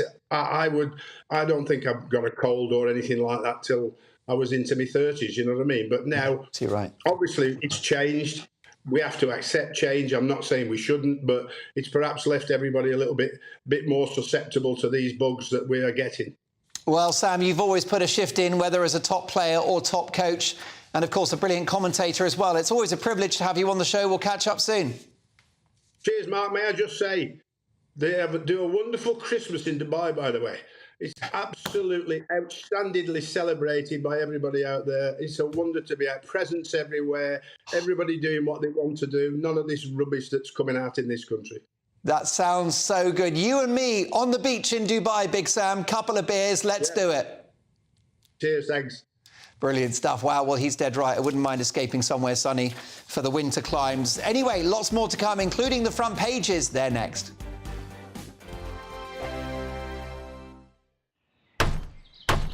Who is it? We're here for the show. More energy this time! Welcome to the Dinosaur Hour. I was married to a therapist. And you survived? I thought we were getting Hugh Laurie. Second best. You interviewed Saddam Hussein. What's that like? I was terrified. I'm playing strip poker with you three. Oh! No, thank you. My CDs need to be put in alphabetical order. Are you going to be problematic again? The Dinosaur Hour. Sundays at 9 on GBNews. Tired of the usual focus-tested, pre-prepared Westminster runaround? Well, so am I. So you want higher taxes? Is your department to blame for this? Are you rethinking this policy? Every Sunday at 9:30, I'll be sitting down with those in power to get the truth about the issues affecting you. Let's be honest, we've known about the cost pressures of this project for years, not months. That's the Camilla Tominey Show, a politics show with personality. On GB News, the People's Channel, Britain's news channel. Join me, Patrick Christie's, Monday to Friday, 3 till 6. We tackle the day's news agenda like you've never seen before. It's high tempo, high octane, the most controversial topics, and the best guests. You will not be able to take your eyes and ears off it. I'm not afraid to ask the questions that you really want answered. 3 till 6 p.m, Monday to Friday on GB News, the People's Channel, Britain's news channel. Now then, Lee Anderson here. Join me on GB News on my show, The Real World, every Friday at 7 p.m. I'm not eating bloody cat. Are you delicious? mental? Open your mouth. OK, here comes a train. Reminds me of the scene in Singing in the Rain. Adam, is that a good one? Whoa! Join me at 7 on GB News, Britain's news channel. I'm Andrew Doyle. Join me at 7 o'clock every Sunday night for Free Speech Nation, the show where I tackle the week's biggest stories in politics and current affairs with the help of my 2 comedian panellists and a variety of special guests. Free Speech Nation, Sunday nights from 7 on GB News, the People's Channel, Britain's news channel. GB News, unlike other broadcasters, isn't obsessed with the London-Westminster bubble. We think there's a nation beyond the M25, and that's why we talk about the issues that matter across the land. Join me on State of the Nation, 8 to 9 o'clock, Monday to Thursday, on GB News. Daisy's listening, and you should too. In a world of dull and predictable radio and TV shows, Oh, hi. On Mark Dolan tonight, we've got big guests. We drill into the big stories of the day. The show adds up to a brilliant listening and viewing experience. Mark Dolan tonight is the most entertaining current affairs show ever, and that's a fact. Join me, Mark Dolan, Fridays and Saturdays from 9, Sundays from 10. Only on GB News, the People's Channel, Britain's news channel.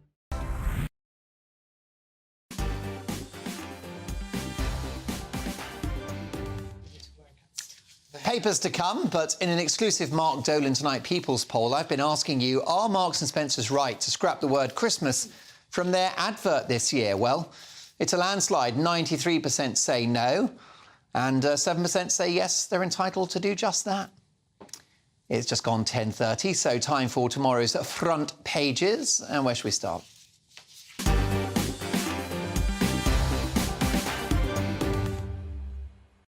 Daily Telegraph and BBC crisis over £1.7 billion pension bill for stars.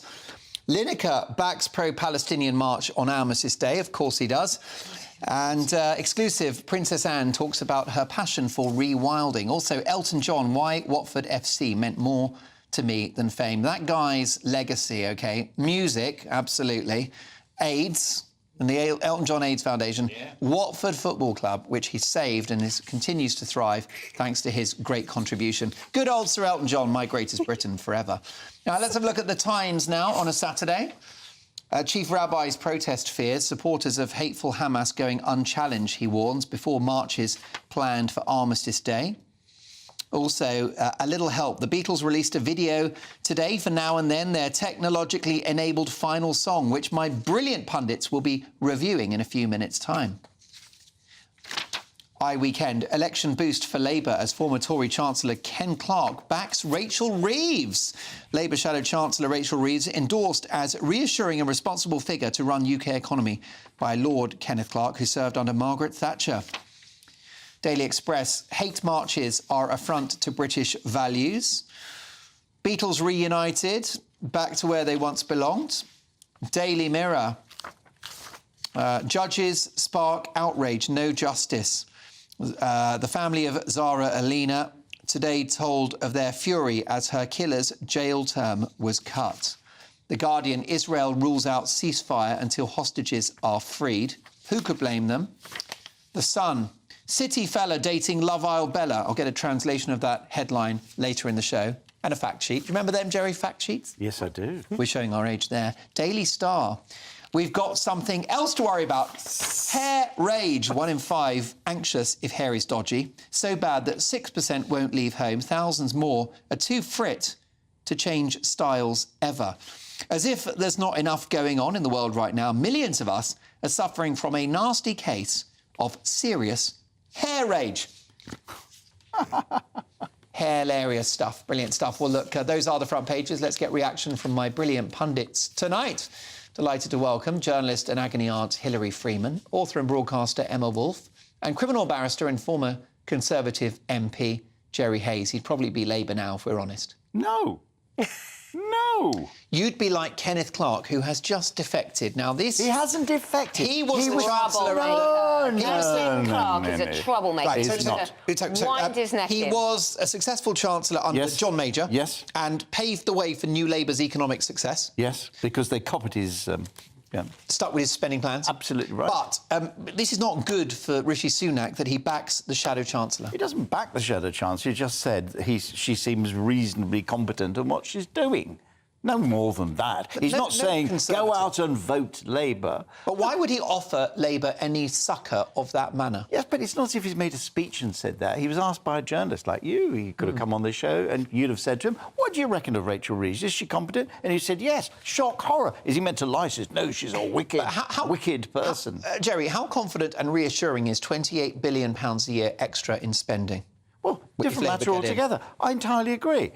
Because the old Thatcherism, which I'm afraid the right wing of the Tory party don't seem to understand, you need to have sound money. In other words, you've got to pay for things. Which you can't afford. If you pay for things, you've got...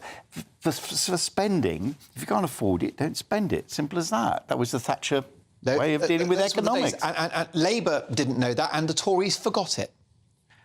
I don't think the Tories forgot it. I think Liz Truss forgot it. I mean, she forgot what the economy was all about, aided and abetted by Kwasi Kwarteng. OK, well, look, of course, that's in the history books now. But what do you think? I mean, I wonder, Hilary Freeman, whether Rachel Reeves is actually Labour's secret weapon. Ooh. You don't look excited. I know very little. And you're about supposed to... Rachel You're supposed to be a fan. Policy. I was completely stumped by that question. No, but I mean, I think she cuts a sort of credible figure within the Labour shadow backbench, the shadow front bench. That the idea is that she's a steady, safe pair of hands. Mark Carney, former banker, former governor of the Bank of England's given his approval as well. Well, that's a bad sign. Kiss of It was a kiss of that's up there with manager of the month. Yeah, that's right. Yeah, I mean, yeah, she... Compared to an awful lot of the politicians that we have these days, she is, you know, setting the bar sensible and, you know, hasn't done anything outrageous or, you know, isn't going to sink the country. I mean, lots of people won't know who the hell Rachel Reeves is. Well, can we just Emma? mention, I mean, as a writer, I kind of care about the fact that last week it was revealed that in her new book about women and the economy, the 100 women that made the economy, or whatever it's called, there were about 12, 15, 20, probably more cases of direct plagiarism. Yes. She lifted chunks of other people's text. I don't know where that story went. I was quite keen to pursue it. Lifted chunks of Wikipedia. Yeah. That's not credible. That's sloppy. That's lazy. That's true. I don't know, Wimmish. I think she said, oh, you know, sorry, I should have been more careful. Well, plagiarism is quite, you know, you do have to copy and paste. Yeah. I knew she was doing It also, I'd just like I wonder whether does it for reflect example. your character if you're willing Exactly. to plagiarise. What do you Exactly. think? Do you think that's a bit of a red flag if someone lifts material? Well, exactly. I mean, ask Boris Johnson. I mean, Doesn't he took explain 10 it. days off to write a book about Shakespeare. I mean, the worst crisis this country has seen from the Second World War, and he probably got it off Wikipedia. And he still hasn't finished the book. Well, let me tell you that Boris Johnson has joined GB News. Oh, what a wonderful He man. is as clean as Of course he is, and honest. He's an angel. I call him Honest Boris. Honest Boris. Doesn't really scan, but the sentiment is there. Oh, he does. Yes, I mean, I look at... OK, well, there you go. I mean, I wonder... I think lots of people do admire Rachel Reeves, and I wonder whether, frankly, she'd be a better leader of the Labour Party than Keir Starmer, Jerry. No, it's Really? very I don't difficult. think so. How can you control a party About like time they had that? a female leader. By the way, there is absolutely. I'm glad you mentioned that, because it is time Labour had a female leader, considering they specialise in identity politics. Exactly. But no Prime Minister or leader of colour or female. Or a transgender leader. Well, that's just a matter of time. Perhaps that's another U-turn that we can look forward to from Keir Starmer. Kerry Starmer. What do you think? That'll win a few votes. Can I ask you, though, Rachel Reeves has talked about... I think that I've spoken positively about her in the past. I think she's a very credible individual. Yeah. But she does talk a lot about breaking the glass ceiling, Emma, and becoming the first female Chancellor. Does that matter? I don't know. I'm obviously don't want kind of, you know, what are they called?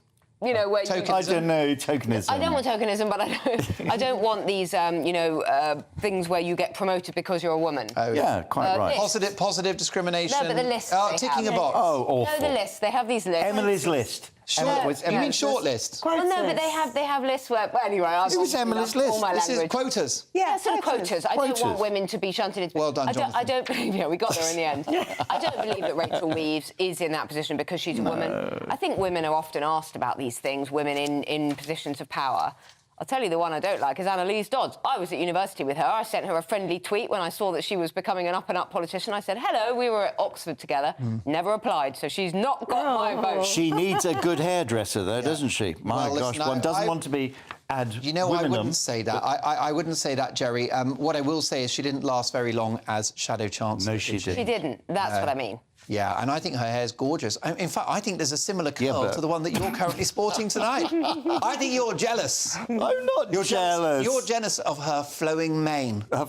Steady on. By the way, while we're on hair, briefly, before we get to the marches and the remembrance... There's a viewer, a friend of mine, who's fascinated by your hair. Well, she my always hair asks is... me for the inside story. I won't say what Jeremy Vine says about your hair. Just glad he watches the show. Well, it's a man of good taste. Well. This hair was purchased from Amazon. I'll send you the link. Daily Star, hair rage. We've got something else to worry about. 1 in 5 are anxious, Jerry, about their hair. You're laughing because you're a man of a certain vintage, but still a full. Yeah, I'm in my 70s. Plumage. I've got I'm very lucky. But this is actually quite a serious... It is actually quite a serious psychological issue for men. I've published books on men and hair loss, but also for women as well. Women experience hair loss. Yeah, that's more experience hair difficult, loss I think, isn't after it? pregnancy, and also men can go bald, whereas women losing their hair, it's much deal. more of a Yeah. taboo. So there is, I know it's on the front page of the Daily Star, and I hate to bring the tone up on this programme, but it is actually a serious issue. Well, most definitely, you're an agony aunt, and you know, people's identity is shaped around their hair. It's devastating for men, especially when they're young, when this all falls out. Absolutely, it's terrible. And I get letters from men saying, you know, I can't meet anybody because I'm bald and women don't like bald men and, you know, what does it mean?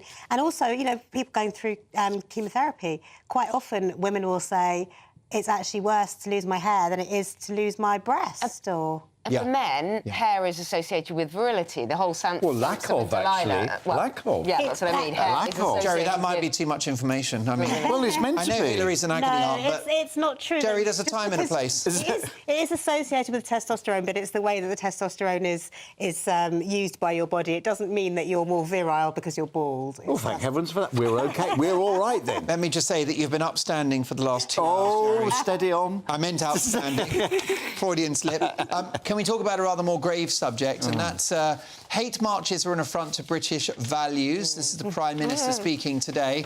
Also just covered there in the Daily Telegraph, Gary Lineker backs pro-Palestinian march on Armistice Day. Well, there's a shock. Quelle surprise. Quelle surprise. Jerry, what is your view of this? Because, I mean, you are a lawyer and you will defend, like anyone, not just the rule of law, but the right to protest. So how do we square that circle? Actually, it's terribly simple.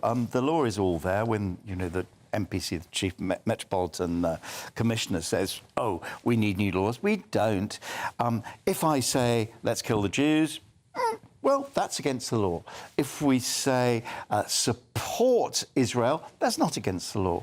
If we say let's support Palestine, it's not against the law. But if we say let's support Hamas because they're doing a really good job, it's a problem. The problem is not difficult. There are some grey areas, like from the river to the sea, which Jewish people think means wipe out all the Jews from Israel, and some people think doesn't mean that. It just means that Palestine should be free. Well, you leave that alone because even the a word jury has several interpretations. Yes, jihad can be struggle or holy war. A jury has to be satisfied so that they are sure, and if they're not sure, that's not going to happen. But the law is there, and something we spoke about at the top of the programme, which was Armistice Day, Remembrance Sunday. Look, this is about remembrance. It's about celebrating people who gave their lives. It's not about political protest.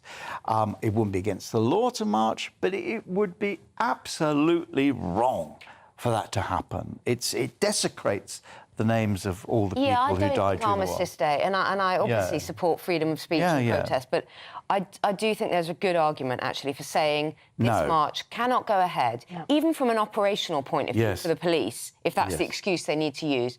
This march cannot go ahead. These mass marches on Armistice Day, the police simply have enough to cope with on Armistice Day, with a lot of public celebrations, a lot of central London. I mean, I cycled through these protests in King's Cross tonight, and they were shouting, peace right now, and it did feel fairly peaceful, but quite tense in a funny way. But I do think that this is not the day for these protests to be allowed to go ahead. And I don't know from a legal point of view, from a law and order point of view, can it be stopped? Say another day, not this day. There are various provisions to stop the number of people protesting, which is not a good idea. But you know what will happen? We'll ban it. It won't happen. And some complete knob from, what's the name of that, Extinction Rebellion, will throw a load of stuff over the king. Yeah, probably. That's what will happen. I mean, Hillary, this is a day for the war dead to be remembered. Yes. Yeah, and, you know, these protests are happening every single weekend. This is not a one-off protest.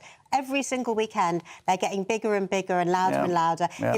And people are just joining them now. It's almost like instead of going to Primark on a Saturday afternoon, let's go and join a protest. Primark has been noticeably quieter, I must say, last couple of weekends. No, but you know, on a serious note, go too. I have not gone into town in the last few weeks with my daughter. Yes. Are Jews? Because it's worth pointing out that you're Jewish. Yes. I'm Jewish. Are Jews safe in this country? Do Jews feel safe? Do Jewish children feel safe? I at the moment do not. I'm not sure. I do not feel particularly safe. I'm not sure. No. I'm not sure. I do not feel. Well, after the massacres on the 7th, I got an Israeli flag as a symbol of my support for because some of my family were involved, and just, you know, for my friends and family there. I had it up for a couple of weeks and then eventually took it down, not because I wanted to take it down, but because people were coming past and shouting things at my home. It's appalling. And I was actually getting scared, and for my child as well. But your children, sorry, just quickly, your children have had guards on their schools for years. Your parents and yourself, if you go to synagogue, I don't know whether you do or not, but it doesn't really matter. But there have been guards on the synagogues for years. I know. And my daughter, we live in Tower Hamlets, and my daughter goes to a school where 97% of the school are Muslim. And, you know, I've been discussing things today, problems that are happening. So, no, I don't feel particularly safe. And if I come out of my house, and well, I live in a boat, actually, but if I come out of my boat and I walk down the street and... Your boat? On a boat. Where's your boat? Where's your boat? She lives on a boat. It's in Limehouse. In Limehouse? I probably run past your boat on my canal jogs. Yeah, I run from Hackney down to... I think I'd run past your boat. I'll stop for a hot drink and a shower in the morning. Please do. She's a thinking man's Captain Birdseye. Amazing. She lives on a boat. She lives on a boat with an 8-year-old. Without Mrs. Birdseye. She's even got the youngsters on board. Exactly right. And a Frenchman. There you go. That's it. Well, look, it's a deeply distressing time. What do you think? Should those marches be allowed to go ahead on Sunday? Let me know your thoughts. Mark at gbnews.com. We will catch up on those emails. Plus, I've been asking in an exclusive Mark Dolan Tonight People's Poll, the BBC, I should say the BBC, crazy in my brain, the Beatles have released a new song. It's been coolly received. So are the Beatles... Good rehearsal. Are the Beatles overrated? Let me know your thoughts, Mark at gbnews.com. We will reveal the results of that poll next. I'll put my teeth back in. Got more front pages, more debate, and their back page heroes and frontline heroes. See you in 2.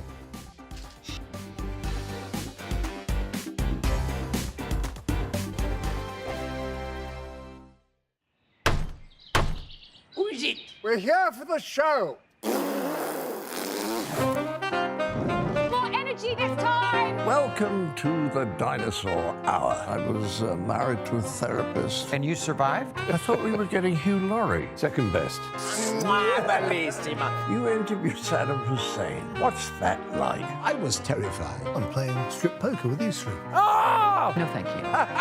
My CDs need to be put in alphabetical order. Are you going to be problematic again? The Dinosaur Hour. Sundays at 9 on GB News. What you get for breakfast is something that, if we do our jobs right, you will wake up to news that you didn't know the night before. It's a conversation. It's not just me and Eamon. We want to get to know you, and we want you to get to know us. From 6, it's Breakfast with Eamon and Isabel. Monday to Thursdays on GB News. Britain's news channel. People in Britain, they love free speech, but they also love fair play. I don't care if I'm speaking somebody from a trade union, from the Labour Party, somebody from the SNP. And I think the viewers like to see that actually we can challenge one another, but in a positive way. We think we ask the questions that people want to ask, and often we ask the questions that we wanted to ask in Parliament but never got the chance to ask. So join us every Saturday, 10 a.m. till noon on GB News, Britain's news channel. Nightmare commute? Kick it up a gear with me, Patrick Christie's, at drive time, 3 till 6 p.m, Monday to Friday on GB News Radio. You can listen online and on DAB+, on the smart speaker app, and on the GB News app. And if you've got an Alexa, all you have to say is, Alexa, play GB News. We're also on TuneIn and the Radio Player apps. From the school run to rush hour, get revved up with me, Patrick Christie's, on GB News and GB News Radio.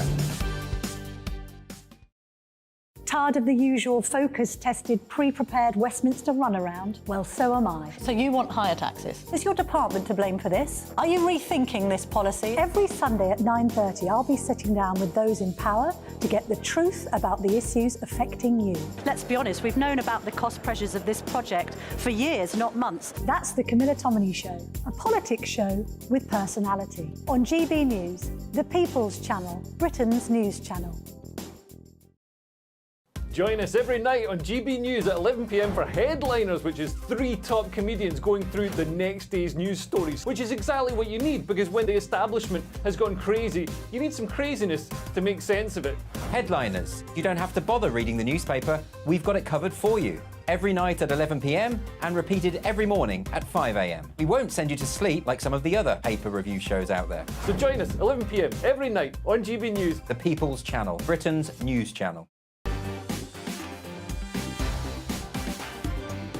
There's the key to Doctor. Welcome back to the show. Now, we've been asking in the course of the afternoon, in an exclusive Mark Dolan Tonight People's poll, as their new song receives a mixed reaction, are the Beatles overrated? Well, 52% say yes, 48% say they are not. Here's a blast of their latest track, Now and Then.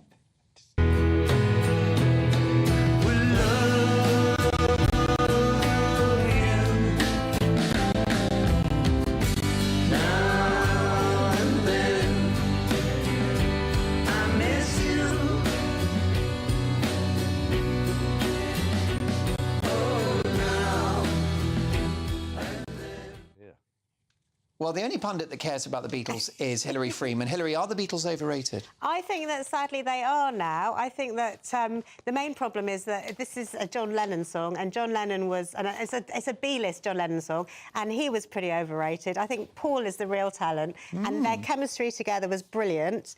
But I think this song is a real dud, and quite frankly, should And be that just Mozart, kept in he the... was a load of old rubbish. No, wasn't he was great. There you go. Not as good Freeman. as Mike Batt. Freeman dropping a few truth bombs. We love Mike Batt. I'll tell you who we also love, Gary Osborne, brilliant lyricist for Elton John. Probably about 30 songs they did. Shine On Through, Blue Eyes. I love Gary Osborne. Listen, folks, let's should we have a quick look at the Daily Mail front page, because Jerry's so keen. Apologies, Dominique. Exclusive starts tomorrow in the Mail. Sex parties and the ruthless Tory clique who secretly make and then break prime ministers. Briefly, Jerry, on this, is this a book that's going to be worth reading? Nadine Dorries' book about Boris? Well, I hope so, because I'm reviewing it. I get my copy on Monday, but it's great. It was Dr. No yesterday. Now, this is interesting because Glenn Owen doesn't work for the Daily Mail. He's political editor of the Mail on Sunday. So, in other words, they were waiting to drop all this on Sunday, but now they've got to get in quick. Oh, it's great. It is wonderful fantasy. Nadine Dorries, a bit readers' wives, isn't she? Well, look, she does it for me, I can't lie. She does it for me. In that case, let's now get to my brilliant pundits' nominations for Headline Hero and Backpage Zero of the day. Hilary, who's your hero?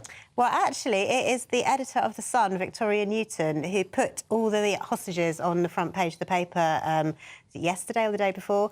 And, you know, I just think it was a really kind of a brave decision editorially to do, and it keeps them in the mind, because that is what it's all about, really. And people have forgotten that there are 230 hostages, including babies and young children, being held in Gaza.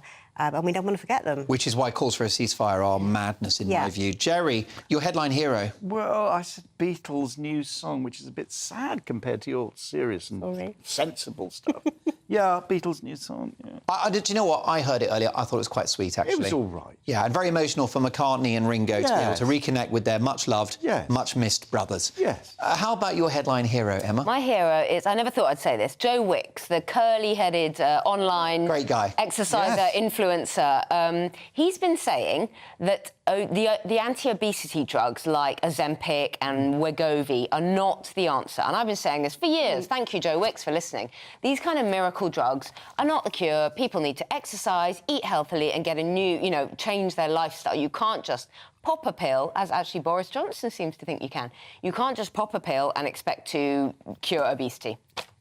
There you go. And let me tell you, my pundits have nominated as their backpage baddies. Hillary's got Maram Suzli, who has tweeted anti-Semitic comments. Jerry has gone for Nadine Dorries' new book, which he will secretly be reading. Oh, yes. With Under great the covers. Yes. Under the covers. Oh, yes. I wouldn't borrow a used copy of that book, let me tell you. And Emma has got the COVID government. The COVID mob. Boris Johnson, who completely messed up. Listen, thank you so much to my brilliant pundits. Really enjoyed your company tonight. Well done to the team. Congratulations to Dominique and Anthony. Their honeymoon was Mark Dolan tonight. Well, of course. Thank you for your company. I'll see you tomorrow at 9. Headliners is next.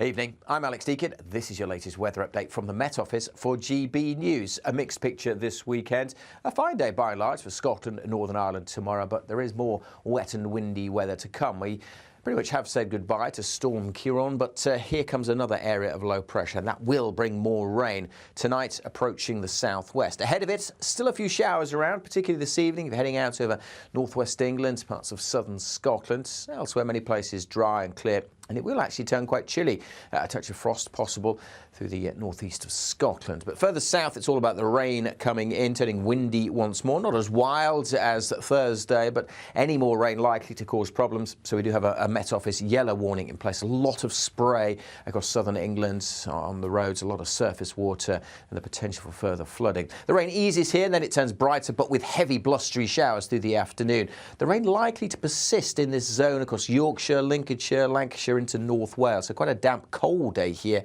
Brighter skies for Scotland and Northern Ireland. In the south, we could get into the teens. It'll feel cooler than that, though, with a gusty wind. Still quite breezy in eastern England on Sunday with some early rain. I'm hopeful that will clear away and we'll see some brighter skies developing. Many places seeing sunny spells, but certainly in the west, from late morning onwards, quite a few heavy showers coming in. Again, a cool feel to begin with, and temperatures by the afternoon 9 to maybe 14 in the south. I'm Andrew Doyle.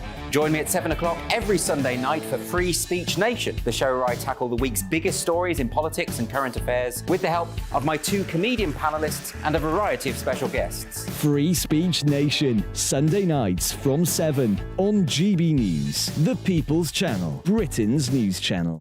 In a world of dull and predictable radio and TV shows. Oh, hi. On Mark Dolan tonight, we've got big guests. We drill into the big stories of the day. The show adds up to a brilliant listening and viewing experience. Mark Dolan tonight is the most entertaining current affairs show ever, and that's a fact. Join me, Mark Dolan, Fridays and Saturdays from 9, Sundays from 10. Only on GB News, the People's Channel, Britain's news channel. There's only 3 people you can trust in life. Your doctor, your lawyer, and your nana. I'm not sure. So join me, Nana Aquare, at 3 p.m. every Saturday and Sunday, where we discuss the biggest topics of the weekend. Be ready for battle. Could you be quiet? What is this? It's my new teeth. It's your new teeth. I don't bite. Well, not without a good reason. Always honest, always fun. Every weekend at 3 p.m. on GB News, the People's Channel, Britain's news channel.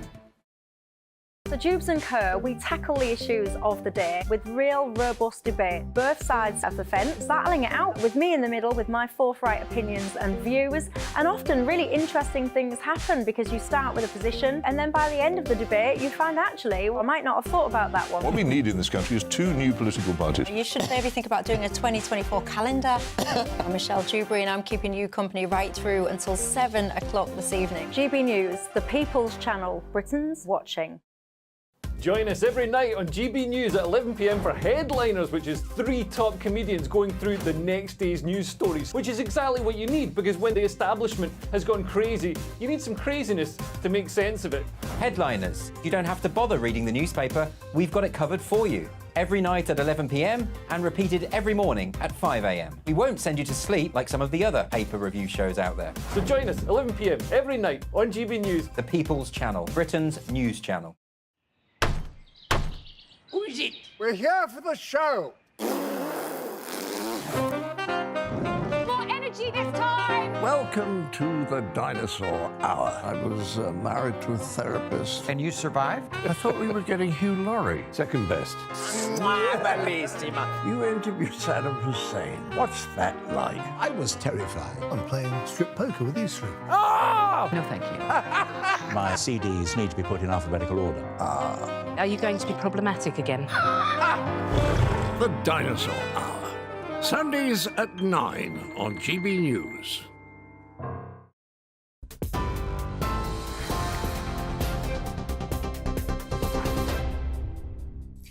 Good evening. Your top stories from the GB newsroom.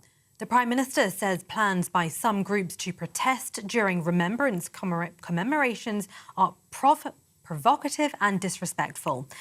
In a statement, Rishi Sunak said the right to remember in peace and dignity must be protected.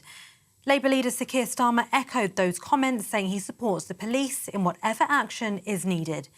It comes after reports of plans by demonstrators to march during remembrance events, calling for a ceasefire in the Israel-Hamas war. Foreign Secretary James Cleverly has this evening said the focus should remain on remembrance. The Israeli military has confirmed 260 IDF troops have been wounded in the fighting in Gaza. People in the north of the enclave have been facing intense bombardment. The Israeli Prime Minister says there'll be no pause in fighting until more than 240 hostages are freed by Hamas. It comes as the US Secretary of State has been meeting with Benjamin Netanyahu to discuss steps to minimise civilian casualties. Antony Blinken said a humanitarian pause was important to help get aid into the Strip. Scotland's First Minister Humza Yousaf says his family has been able to leave Gaza through the Rafah crossing. They're among 92 British nationals trapped in the enclave that were approved to travel through into Egypt today as the border opened again for limited evacuations. Palestinian officials say more than 700 foreign nationals have crossed in the past 2 days, including dozens of critically injured people. 2 women have been charged under the Terrorism Act after images of paragliders were displayed at a pro-Palestinian march in central London. 29-year-old Hiba Al-Hay, 26-year-old Pauline Ankunda are accused of carrying or displaying an article to arouse suspicion they're supporters of the terrorist group Hamas. The incident occurred last month. They've both been bailed. They'll appear in court on the 10th of this month. Conservative MP Bob Stewart's been found guilty of a racially aggravated public order offence. The Beckenham MP racially abused a man after he allegedly told him to go back to Bahrain outside the Foreign Office last December. He also told him, "You're taking money off my country and to go away." The Chief Magistrate says Stewart will not be jailed. And finally, the Met Office has warned of flooding and disruption to transport, announcing a yellow weather alert for heavy rain across the south and southwest of England. Although Storm Ciarán has largely eased, the warning has been issued to last from 5 a.m. tomorrow morning to midnight, stretching from Kent to Cornwall. The Met Office says there'll be frequent heavy and blustery showers throughout the day, with the odd thunderstorm and 30 to 40 millimetres of rainfall possible in coastal areas. This is GB News across the UK on TV, in your car on digital radio, and now on your smart speaker by saying play GB News. Now it's over to headliners.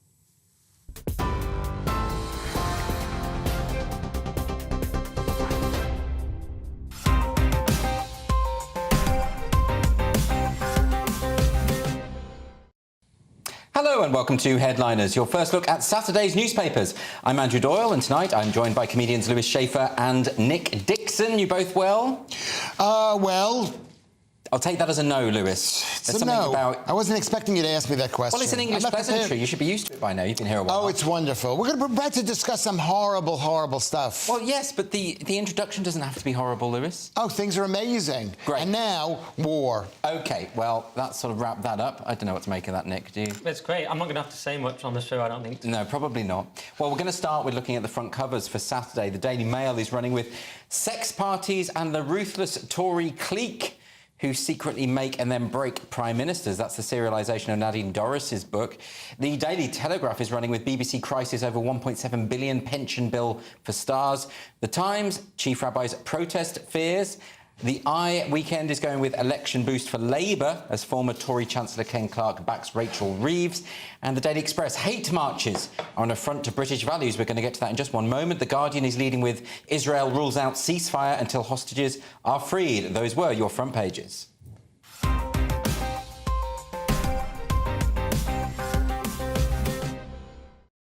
Right, we're going to kick off with Saturday's Express. Lewis, you've got this. Yes, Sunak says, quote-unquote, hate marches are an affront to British values. This is Sunak. He once planned protests on Armistice Day, which is... That's Sunday.